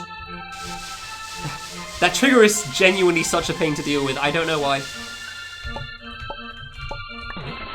Yeah, that was probably a crude word that I wouldn't be able to use at GDQ. I wasn't really thinking too much there. Talking casually about fan games just threw me off a bit there as like a regular stream. There we go. Good. Alright, wait for the water. But yeah, there are easier games to start with, and there's definitely some that don't have traps in. 2. Trigger, come on, hit the thing. Please. Dude, Trigger. This is just as bad as the previous one. So close. Yeah, thanks, Tim. Much appreciated. Oops. I gotta hit button again now. Super Meat Boy Dark World levels? Oh, yeah. I play Super Meat Boy. I played way too much Super Meat Boy. I enjoyed that game an awful lot. I just missed the Paracooper. I pressed the Windows key. Wonderful. Go back to the game quickly. Yeah, I played Super Meat Boy. I was like one of... I can't even remember when I played that at this point. A very long time ago. Played all the Dark Wars. I think I beat the... Actually, no, yeah, I did beat all the levels eventually. But I definitely didn't at first. Like, I beat a lot of the levels in Super Meat Boy, but there were just like a few left at the end I just couldn't deal with. And then I went back to them like a year and 2 years later. Specifically those time frames, I remember that. Two-handed mashing!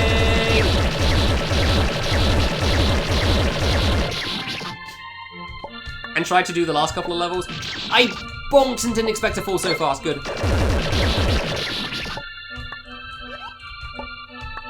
Oops. Oh my god, this save is a train wreck. Why? Why is it going wrong here of all places? Oh yeah, no, Super Meat Boy plays out very differently to these games, that's for sure. But yeah, I remember playing Super Meat Boy a long time ago. I got to 100% and then I stopped for ages. Like, okay, cool, we're good. But yeah, it does play out very differently. I mean, the fact that you can turn on time on these games is probably one of the biggest differences. Hey, I didn't bonk, good.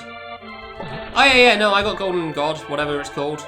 I got 106, eventually. I got 100%, then stopped for a little bit, then got 106 later, that's what I'm saying. I think it was 106? I thought it was 2 graveyard stones, not 1, because I'm not thinking straight right now.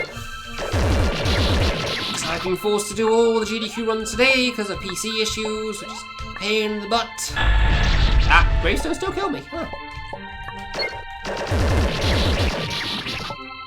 Yeah, Cotton Alley and Normal World, as well as the Dark World, took me quite a while, that's for sure. I don't know why I lagged there. Dude, I don't get why the lag's happening today. I really thought that issue would be solved. It's definitely a problem. There we go. Okay, cool. So let's not die at the end of this. This is by far one of the longest saves in this stage, that's for sure. Let's get rid of those gravestones ASAP, and dying at the end next to that bottom was not great.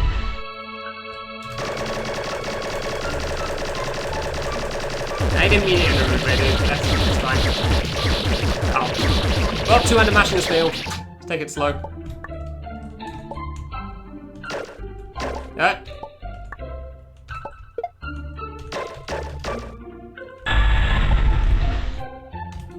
Back to the wall. I don't remember what that is at all. I don't remember a lot of the levels in Super Meat Boy. It has been a very long time since I played that game. Hey, nice got the button.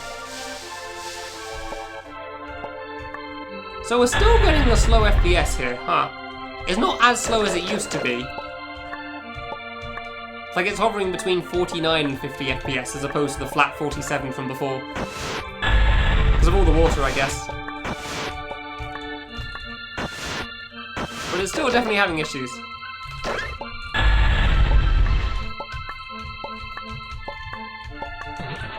Nah, a lot of the time when I want to be the guy, you can feel like it's your fault. Like I said, it's not all traps. Like, that's not the whole basis of I Want to Be the Guy fan games. In the original I Want to Be the Guy, yeah, sure. The aim of the original I Want to Be the Guy was to try to screw you over, but not frustrate you to quit. Meanwhile, however, I need to interrupt the conversation to talk about the boss. So, this guy is one of the most, well, is the most RNG heavy boss in this game. He has 5 moves, slow-mo being the one we're seeing over and over right now, standing still, walking, throwing a knife, and jumping. If you shoot him during him standing still or walking towards you, you just die. He will counter you and it's over. You can only shoot him and hurt him during the other 3 things. And you really don't want to get pushed to a wall because of that, because he can do anything at pretty much any point. If you're near a wall and he does slow-mo, it's pretty much over for you. You do have a small bit of time after... Nice, I missed. You do have a small bit of time after he's finished an attack to be able to jump over him, and if you don't use that time, then you're risking dying every time. Like right now I'm worried he's going to walk me to the edge some more. One more. Come on. One more, buddy. You can do it. No, don't you do it. Don't you do it. Nice! You can't even reset, you gotta wait for him to play out his animation. And that's why being close to the wall sucks. That's why being close to the wall is a problem. I should just jump in the corner. Double. Oh, yeah. If you double jump in the corner though, and then you bounce behind him, he could do a slow-mo attack and then you die. So there's no good answer there. Yeah. Thankfully, he doesn't have too much health. He doesn't take too long. But as long as you don't get moved close to a wall, it's pretty much all right. Unfortunately. Okay, good. There you go. See? Yeah, it's fine. As long as he just doesn't ever use the walking animation. As long as he never walks, everything's good in life. Hey, hey. Thank you. That was a bit close, actually. Being inside his hitbox is not a good idea either. Alright, slow-mo spam's okay. It generally gets him pretty far away from the wall. So you don't have to think too much about it. Do something else, do something else, do something else. Thank you. No! I'm too close! Ooh! Ooh! Ooh, that should have killed me. Okay. So I was inside his head there. Oh no, no, no, no. His hitbox is perfectly fine. It's a straight rectangle. But it's based off his standing still animation. So because he's leaning forwards... Yeah, hold on a moment for best sound effect. There's the Final Fantasy VII I remember. So yeah, the hitbox for that guy is a straight vertical rectangle, which makes sense for when he's standing up, but he keeps that when he's leaning forwards and doing the slow-mo attack, so you can go pretty deep inside of him and you won't die, thankfully. It also means that when he's standing still or walking towards you, you can be pretty far into his feet and he still won't kill you, so the hitbox is really lenient, which I'm very thankful for. Otherwise, that would have ended worse. Oh, I can never get over the sound effect from the end of that fight, honestly. I can't stop finding it funny. It's just so bad. It's like he found the sound effect, he ran it through a converter to lower the bitrate, to like lower the file size of the game, and then he ran it through it again. Like, thankfully the game's like 15 megabytes because of that. Well, no, it's like 50 megabytes, I think. So it is a really small game in terms of file size. But it is kind of ridiculous still. The files are external, so you can replace them if you want to. I've just never gotten around to it, because the bad quality is just part of the charm at this point to me. It's just part of the funniness. It's part of the humour.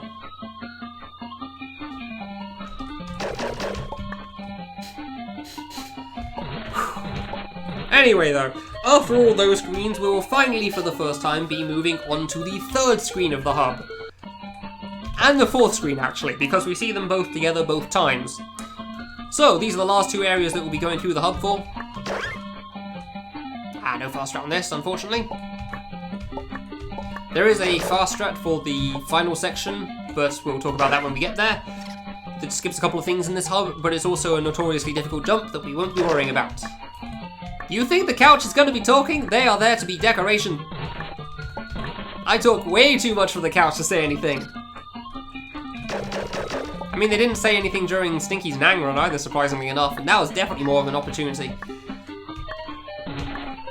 Like, I'm kind of infamous for talking way too much. They aren't going to get a word in.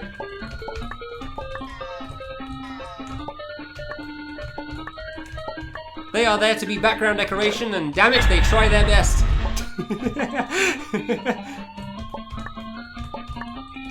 Alright, so we can drop here and shoot something on the far side of the screen, but first area we'll be doing is this way. We do have to watch out for one last trigger here. It's shaking spike. Thank you. You can go pretty fast on that, thankfully. Nice. Don't ask why there's no sound here. It's an aesthetic choice, I guess. Even dying has no sound, only jumping and shooting. Let's say, yeah, this jump can be a bit of a problem. Good, first try, nice. So yeah, the song here is 4 minutes 33 seconds. I don't know why it's playing, but it is. Oh, fast strat. Fast strat, nice. We actually got a... I got under the platforms, which is wonderful. And then I managed to bonk and die like an idiot. So never mind. Hey, I fit under it again. Dude, nice. That fast strat's even harder. Can't believe I pulled that off. Well, I'm proud of myself today. So, welcome to VVV. This area has by far the most songs out of any. Whereas most areas tend to only have one song, this one has 4. Yeah, I was going to say 3, but it's actually 4, isn't it? 5, maybe? I'm not actually sure if the boss song is different. I never really thought about it before. So yeah, general aim of VVV area is pretty much what you know about it. The yellow lines will give you gravity flip, and the green lines will give you your double jump back. And the white lines here will make you bounce back and forth as long as you have the gravity flip power up. If you've touched the green line and got double jump, then these lines will do nothing to you. So this stage is split into 4 sections, like I said. It's pretty much the same as the under area, where it's mostly just split between graphics. There's no platforming differences. Everything still plays out the same.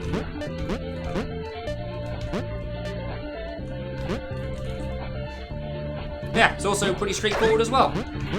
There's no extra mechanics, it's just gravity flips, and certain triggers that you've got to worry about, and getting to the end. And low quality VVV music, so if there's anybody out there that has fun with VVV, I apologise in advance for Aruna. On to Area 2. So there is actually a small fast strat here for this middle section. So there's a trigger that forces you to go backwards. Ooh, that was a bit close to the bottom there. However, you don't have to go all the way back to the start. You can just go there and you can go back to the left a bit early. It does cut it very close to the spike though, so you do have to be a bit careful. I thought that was too far left. That gap there always throws me off. Like, I'm never sure when I try to go through it. Every time I try to go through this small gap, I always think that it's going to be bad, even when it's not. Ah, and yeah, sometimes I do that as well. Because I get worried about the landing because I'm moving pretty quick. Ah, well, that's what happens. Normally the screen isn't too bad, but yeah. If it's going to be anywhere, it's going to be there. That's not true. Sometimes it's on the gravity flip section in the middle here. Oh, that actually made it. I thought that was too far right. Oof, I didn't think I hit the jump button there. Nice. Alright, small skip there. You can just avoid the top section. You actually learn that strat in this game further on. If you gravity flip right at the edge of a certain block, the block, then you can actually go past spikes that are a block away from you. Nice. Basically, for VUV, there's actually just a bunch of small tricks on a lot of the screens. Like this one, for example. You're meant to go down and round. You can just go up early and gravity flip past things. Because I guess it just squeezes you just barely past the line. Also, this is 2 screens. That was 2 screens. Hope you enjoyed that. You can tell it's not how it's supposed to be because you start inside the floor on the screen after. That is definitely not the intended route.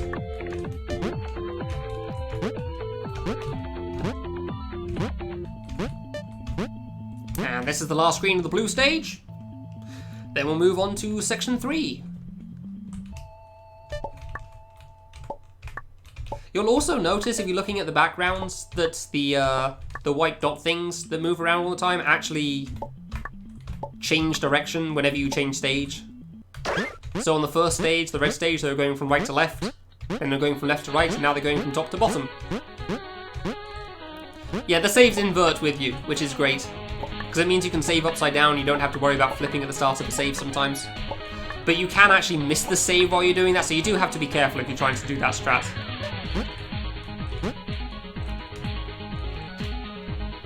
I'm still not entirely sure why those spikes close in, honestly. It doesn't make any difference when you can only gravity flip.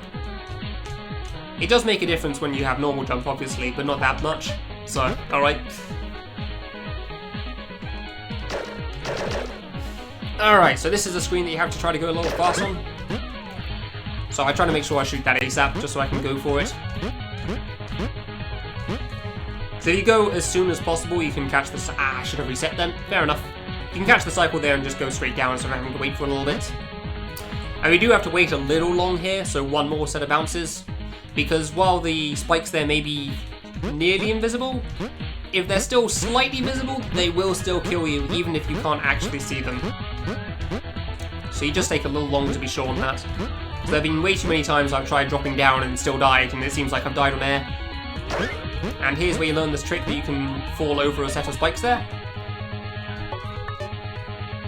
I just didn't hold right. Good. Good job, me. Nope, whoops.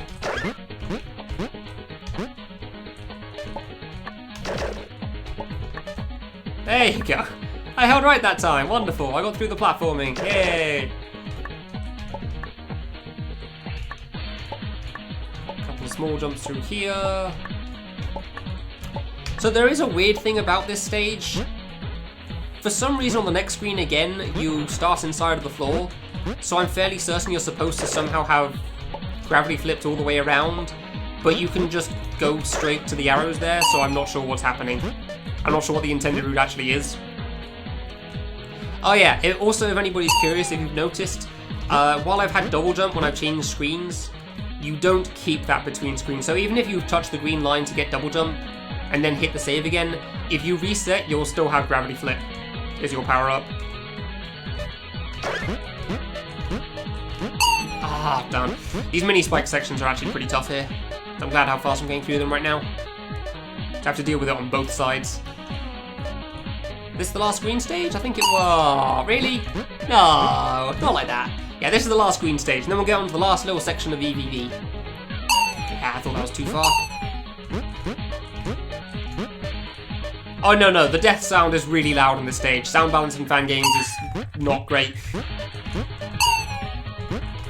Yeah, no, it's way louder, like orders of magnitude. Good? No, really? Okay, I'm just gonna bounce a couple of extra times then. I keep thinking I should be good, but clearly I'm going too far over. Too far to the right even. There you go. Yeah, that was too far left. Wonderful. Good. I nearly beat the save really quickly, and now I'm stuck on this. Wonderful. Nope, don't you do that. There we go, we started for a moment there. There you go. Okay, cool. Welcome to the final section. So this middle section here, for some reason the top half is harder than the bottom half. I have no idea why, but the kid's hitbox is different, I guess, when he's flipped upside down. Which means that you have to try to land that gravity flip really close to the spikes to be able to get past it. Whereas on the bottom half, you can hit the line like halfway up and be perfectly fine. Ah, that's way too low. Not even close there.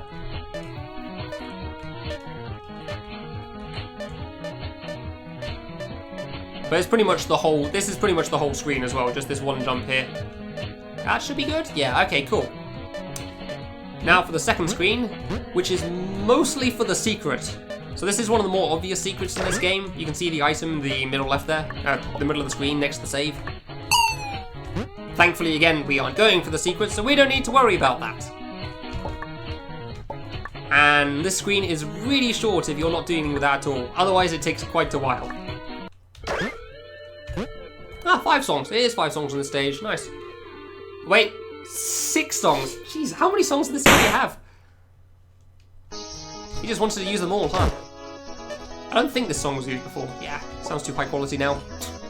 High quality for this game standards, at least. So yeah, this boss has pretty much every effect known to man going on in it. Oh. There's the effect from the stage, except going in all 4 directions. There's the spinning bullet things going on in the background. There's the lights changing colour and a circle in the middle that's growing and shrinking. And then after you get past a little past halfway health, the screen starts tilting as well, because there wasn't enough already. The way the boss fight actually works itself is that he has 2 phases. The first half does health, the second half, and has 2 attacks per phase. So this is the second half right here. We only saw 1 of the attacks in the first phase, because, alright, sure. The other one is just targeted attack, so you just hold against the wall the whole time. Just avoid it. And in this phase, the second half, there's the attack we saw beforehand, it's just random bullets moving slowly, and this one with some small pattern, and then again moving in random directions. I think the other attack is faster, so I do prefer it when I get that. It's also easier to read and dodge properly. At least I feel that way.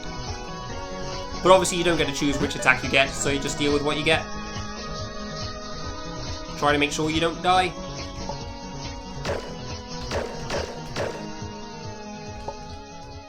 Not been a too bad run so far. With over 100 deaths, but still. 2 more hits? 2 more hits. Okay. So 1 more attack and then he'll die on the last hit.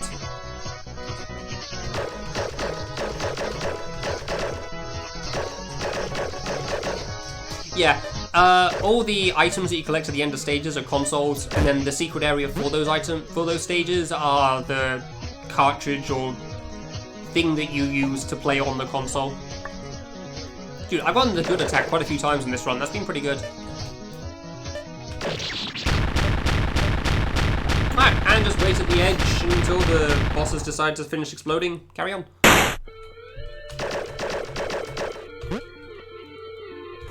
Nice. We try to flip there just so we're falling a bit faster there. To speed things up a little bit. Alright. And that's VVV. So, there's 2 stages left now. Dash jump being another one right at the end of the stage of the hub. The lag's gone, which is really good. I still don't know what was causing that there.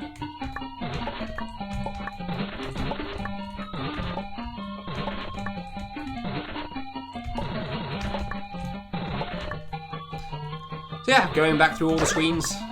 There's nothing new going on here, so if there was somebody to read off donations, I'd probably ask them to do that here.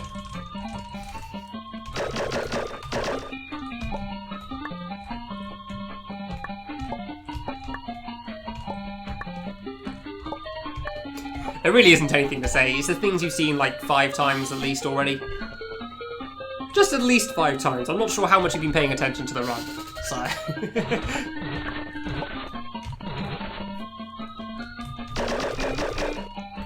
You don't like how lonely the hub is? Yeah, I can get that.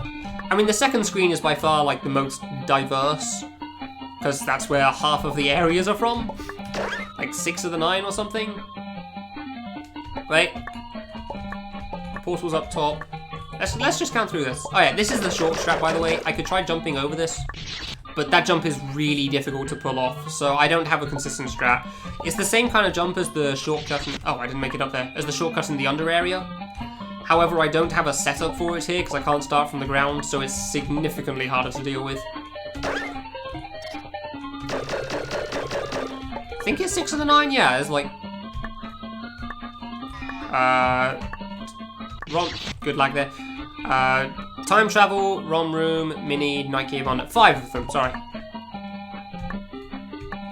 Where are the other ones? Portals on the first screen, dash jump and... Ah, yeah. Nope. Yeah, that's where the rest are, so that makes sense. Tutorial on Redux out of the 11, the first part, portals there. Ah, seriously, what?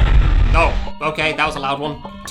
I haven't activated that trigger in a long time, I didn't realise that was quite so loud. What am I forgetting here? Like 3 arms in there, dash jump, VVV and portal, so what am I forgetting? Now, shoot the block here, that's off screen. 5 hits.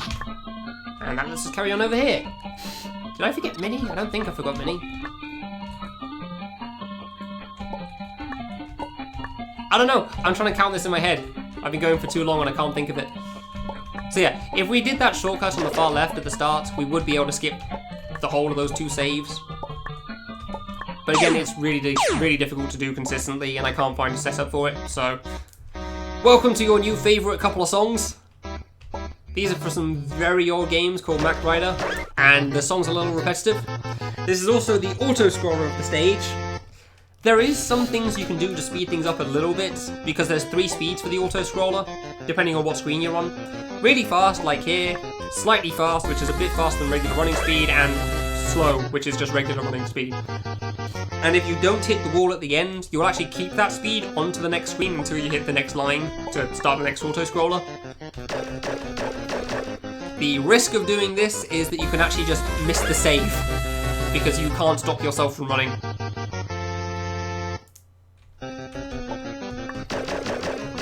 Yeah, the first few screens of this area aren't too interesting, they're just to get used to the auto-run mechanic. And to show you that you can look at the bottom of the screen to see what the platforming is going to be like. until some sections later on.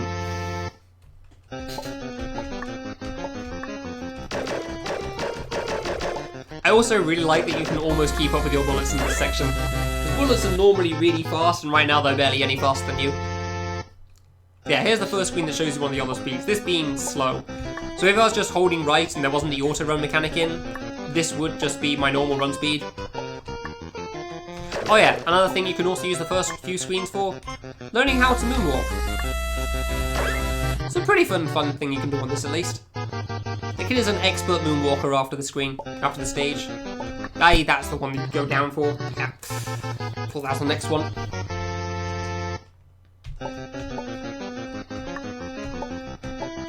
So drop down here. You can go over on this one. Funny enough, it does actually give you a chance to save it if you take the wrong route there. But there's a lot of times now where you just got to try to look at the bottom. Look at the bottom and keep track of whether you need to go up or down on the next section, which is a little difficult sometimes when you're moving quickly. For the most part, I just try to memorize the layouts. Yes, I know, Kiyoshi, I died right after saying that. I was a little distracted by trying to find words. Fake blocks, because of course. Nice, just get the auto run speed all the way through. And here's your first experience with the middle speed. It's a little faster than running normally, which is nice at the end, but it does make it a bit harder to hit the save. So you've actually got to face backwards and try to shoot at the right time. Going up there is guaranteed death. Pretty much every time you have two routes, you'll want to go down. Alright, and this one always throws me off, but because of the previous screen, I know I have to drop at the end, so I don't jump there.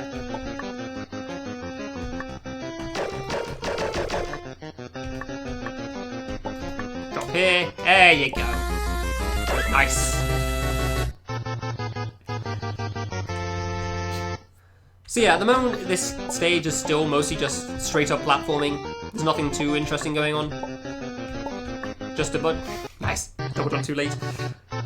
Just a bunch of platforms, nothing that can kill you past you missing the landings. Oops. Missing the landing, like I said. The death sound there was actually the sound you hear in Mac Rider when you die. Actually, was it when you die or when you crash specifically? I can't remember now. It's been too long. Alright, now we finally start getting a little more interesting. We're adding spikes in. This is also our first instance of seeing a spring in this stage. So when I was first playing this game, it took me a long time to figure out what was going on, because I never thought of checking between the spikes here. So yeah, if you take the bottom route, you die because it walls you off. So you've got to go along the top there.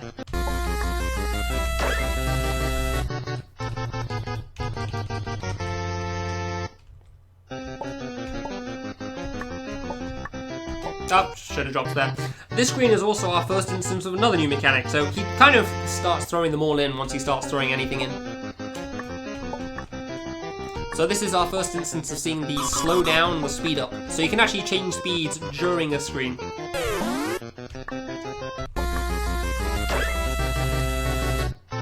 And also our first instance of buttons.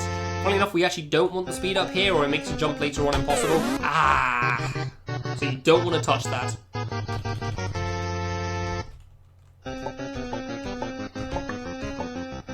So yeah, there is actually a button here that you're supposed to shoot, but funnily enough, you can just not. You can just skip right on past it. And it's not a problem. Nice. Yeah, I always jump off that block at this point. There's no reason to go over it. Now another use for the springs. So normally they just do that height from the two that we've seen previously. However, the springs can also go a little higher. Don't want to jump too high because I've missed that spring in the past because we've gone too far. Nice. Our next instance of buttons. And pretty much everything's starting to be slowly merged together in this stage. So you really don't want to miss this button here. You're gonna have a bad time. If you look on the bottom before that button, you can actually see a couple of spikes that block. A little too high. You can actually see a couple of spikes along the bottom of the screen which are blocking you off. And you can actually see them disappear when you hit this red button here. You can also see the red button turn blue, so that you know for sure that you hit it. So you bonk there to try to avoid a spring that will take me off the ceiling. here because that will push me into the spikes. And avoid the fake blocks at the end. You don't want to overshoot here, otherwise you're going to hit the button. This is the first and only instance where you don't want to hit the button for sure. Ah, I went too far. Otherwise it blocks you off like that. Yeah. The second half of the screen, however, is perfectly fine because it's basically Mario Maker. It's easy. It's absolutely nothing you have to do. Hands off the keyboard. Ugh. Okay, I have to jump here, but other than that.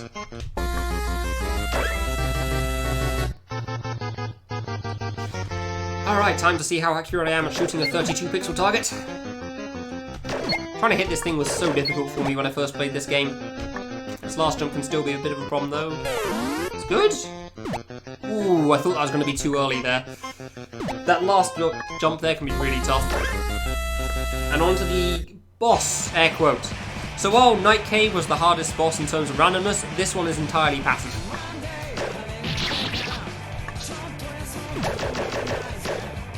And again, it's pretty much entirely an auto runner. But because it's the same every time, it's pretty easy to remember this one. I say that despite how many times I've forgotten things on the previous screens and messed up.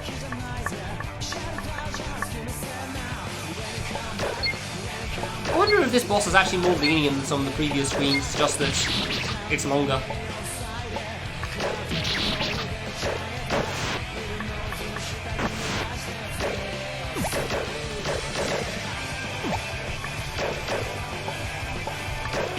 From the tree, good.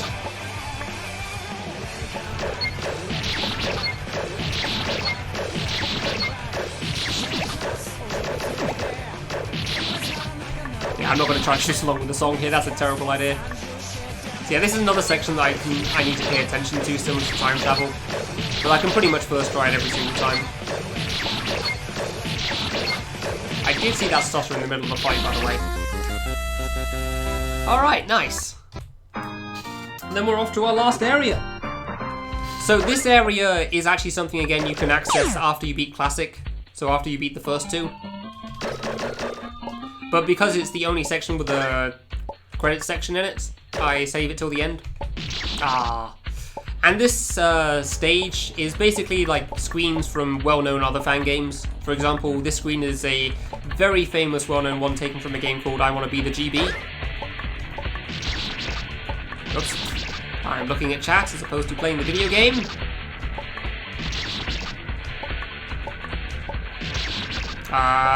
No, it does not sound awful enough to beat out Night Cave tier. Why do I have a bad wall to make this diagonal harder? There we go, thank you. This is from I Wanna Be the Guy, obviously a very well-known screen because it's the first one that everybody sees.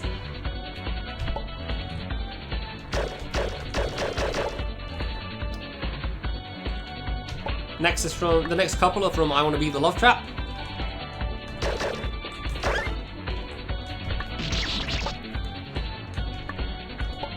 Basically, these are all screens from games that have influenced a lot of I Wanna Be the Guy fan games since their release.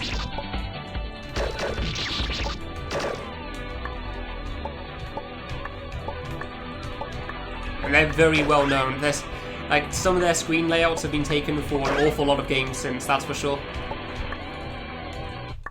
Oof. We go to the right because, sure, why not? Classics, if you will. Yeah. Sure, I don't know if I want to use that pun if this gets into GDQ. I'm tempted to just because of how much groaning there'd be, but I don't know if I should.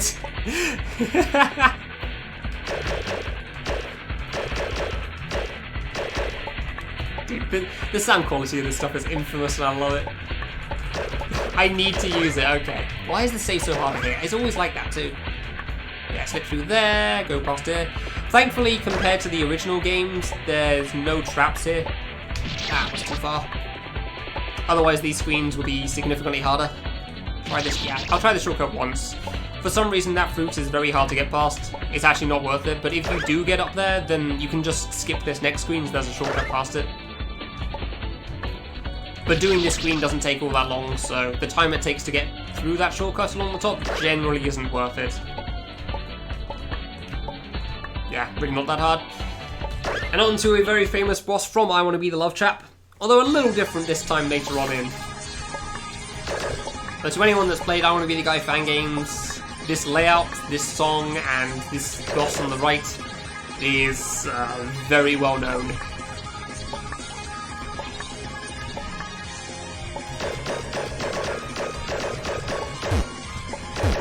However, as far as this game personally is concerned, there is one attack that is kind of infamous to me, where there's a lot of randomness going on.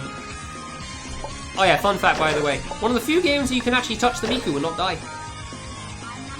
But yeah, there's an attack coming up in a little bit that I like to call the Scream, because in the song, Miku screams.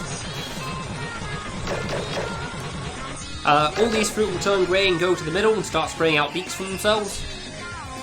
And then when Miku screams, the fruit will also spray out and destroy any blocks in the meanwhile.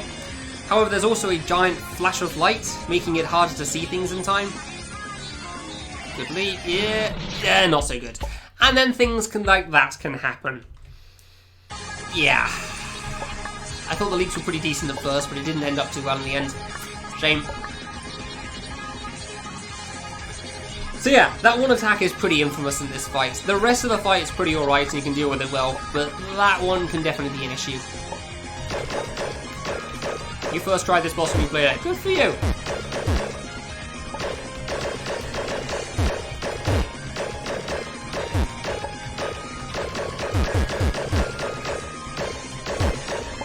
It doesn't feel like a proper attempt if I don't touch the Miku. Gotta be honest. You got the time anyway, because the bouncing fruit take a while to come out and get in the way.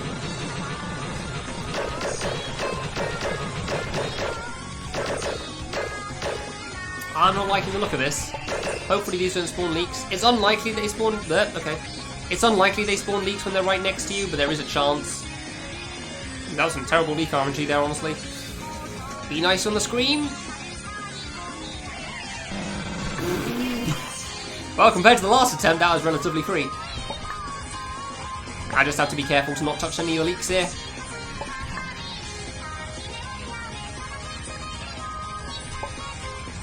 Okay, it seems alright so far. So yeah, this attack normally isn't too bad. It's this one and the next one. More so the next one than this one. This one can be an issue, but it's mostly if you just don't read things properly. Whereas the next one can be a bit unfortunate at times, even though it's relatively short. No, leak. No, no. Okay, that was a new one. Actually, I think they're onion springs, not leaks, but we've just been calling them leaks for years, so... yeah, that was very unlucky. I knew being against the wall wasn't a good idea, but I saw the other leaks going pretty close, so I thought I'd save it.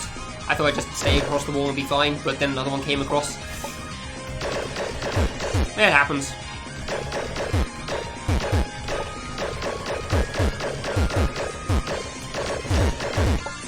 Touch the Miku.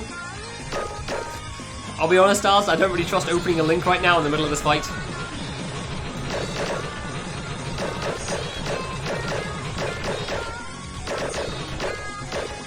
Okay, this is pretty decent. I'll take this.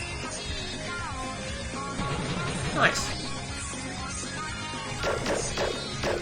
Dude, the stutters are hard right now, that's for sure. I really need to find a way to fix my PC. Okay, good fruit. Basically free, as far as that attack's concerned.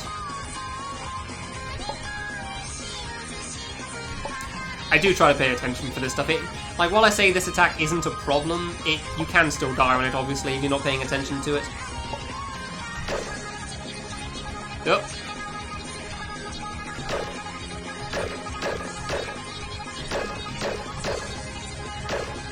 Alright, leaks, don't be a pain this time. This attack lasts for a really long time for some reason as well.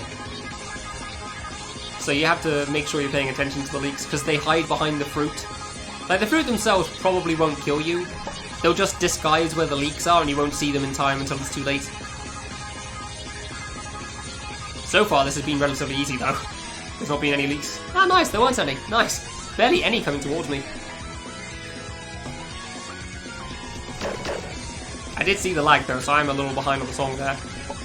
I was worried about those. Oh, that was pretty easy. Yeah. That was some of the easiest RNG I've seen in a long time, that's for sure. Good. I'm glad you are, Art. And that's it. That's I Want a Classic. The timer... Nice loop of the song. The timer doesn't end until after the credits because in the unlikely case somebody else ever runs this game in category, they may want to do this boss earlier. So they'd have to go through the credits, hit the save, and then go to the rest. So I say I unsplit... Well, I finish the splits after that, and yeah, the run ends there. But as far as the GDQ is concerned, obviously the timer could end at that point as soon as I touch the item. I don't know if you'd want to save time. I assume watching the credits wouldn't be the most interesting thing. Yeah, this has been I Want a Classic. I hope you enjoyed. I will show off something that I'll show off for a donation incentive, the All Clear boss, because it's probably one of the greatest bosses I've played for I Want to Be the Guy fan games, and I think it's really cool to watch, as it also goes through every single stage that you've had to beat up till that point. But that'll be in like 2 to 3 minutes once these credits are over, so feel free to skip forward. Boshy ROM hack? Oh my god.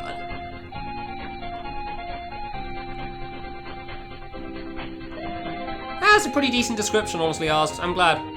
I am glad you're submitting that, honestly. I think Wolfs was saying that he was annoyed that it wasn't going in as well, and it is good. No, it's the computer tier, it's not you.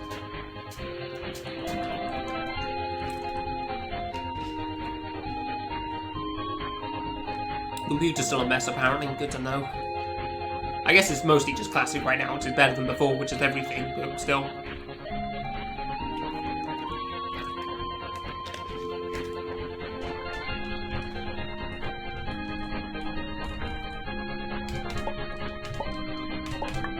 Can I beat it properly? What do you mean? Cosmic and tradition and change, well, that's fine. I mean, I can beat it, yes. I don't know how you beat it not properly. How long does it take? Yeah, alright, that's not too bad.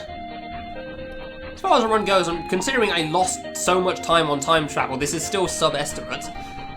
So that's good. Oh, the Miku in the original version? Yeah, I beat the original Miku. The one back in Love Trap. Dude, I'm stuttering on this. Jesus Christ, credits, there's nothing running. I beat the longer version of that Miku in the original game as well, yeah. It's a pain in the ass. What's the difference? A lot of attacks are different. Also, there's not the special effect where the game changes to the red screen layout thing. That doesn't happen in the original. Yeah, the bouncing fruit don't destroy the blocks, they just bounce off the blocks. And they spray away from Miku's face instead of the middle. They don't get sucked into the middle, they don't spray out leaks. See, this is the point that I should be leaving. Nope, wrong button, there you go. 212, nice. Alright, let's show off this all clear boss quickly. Hopefully it doesn't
fight it. It's so good.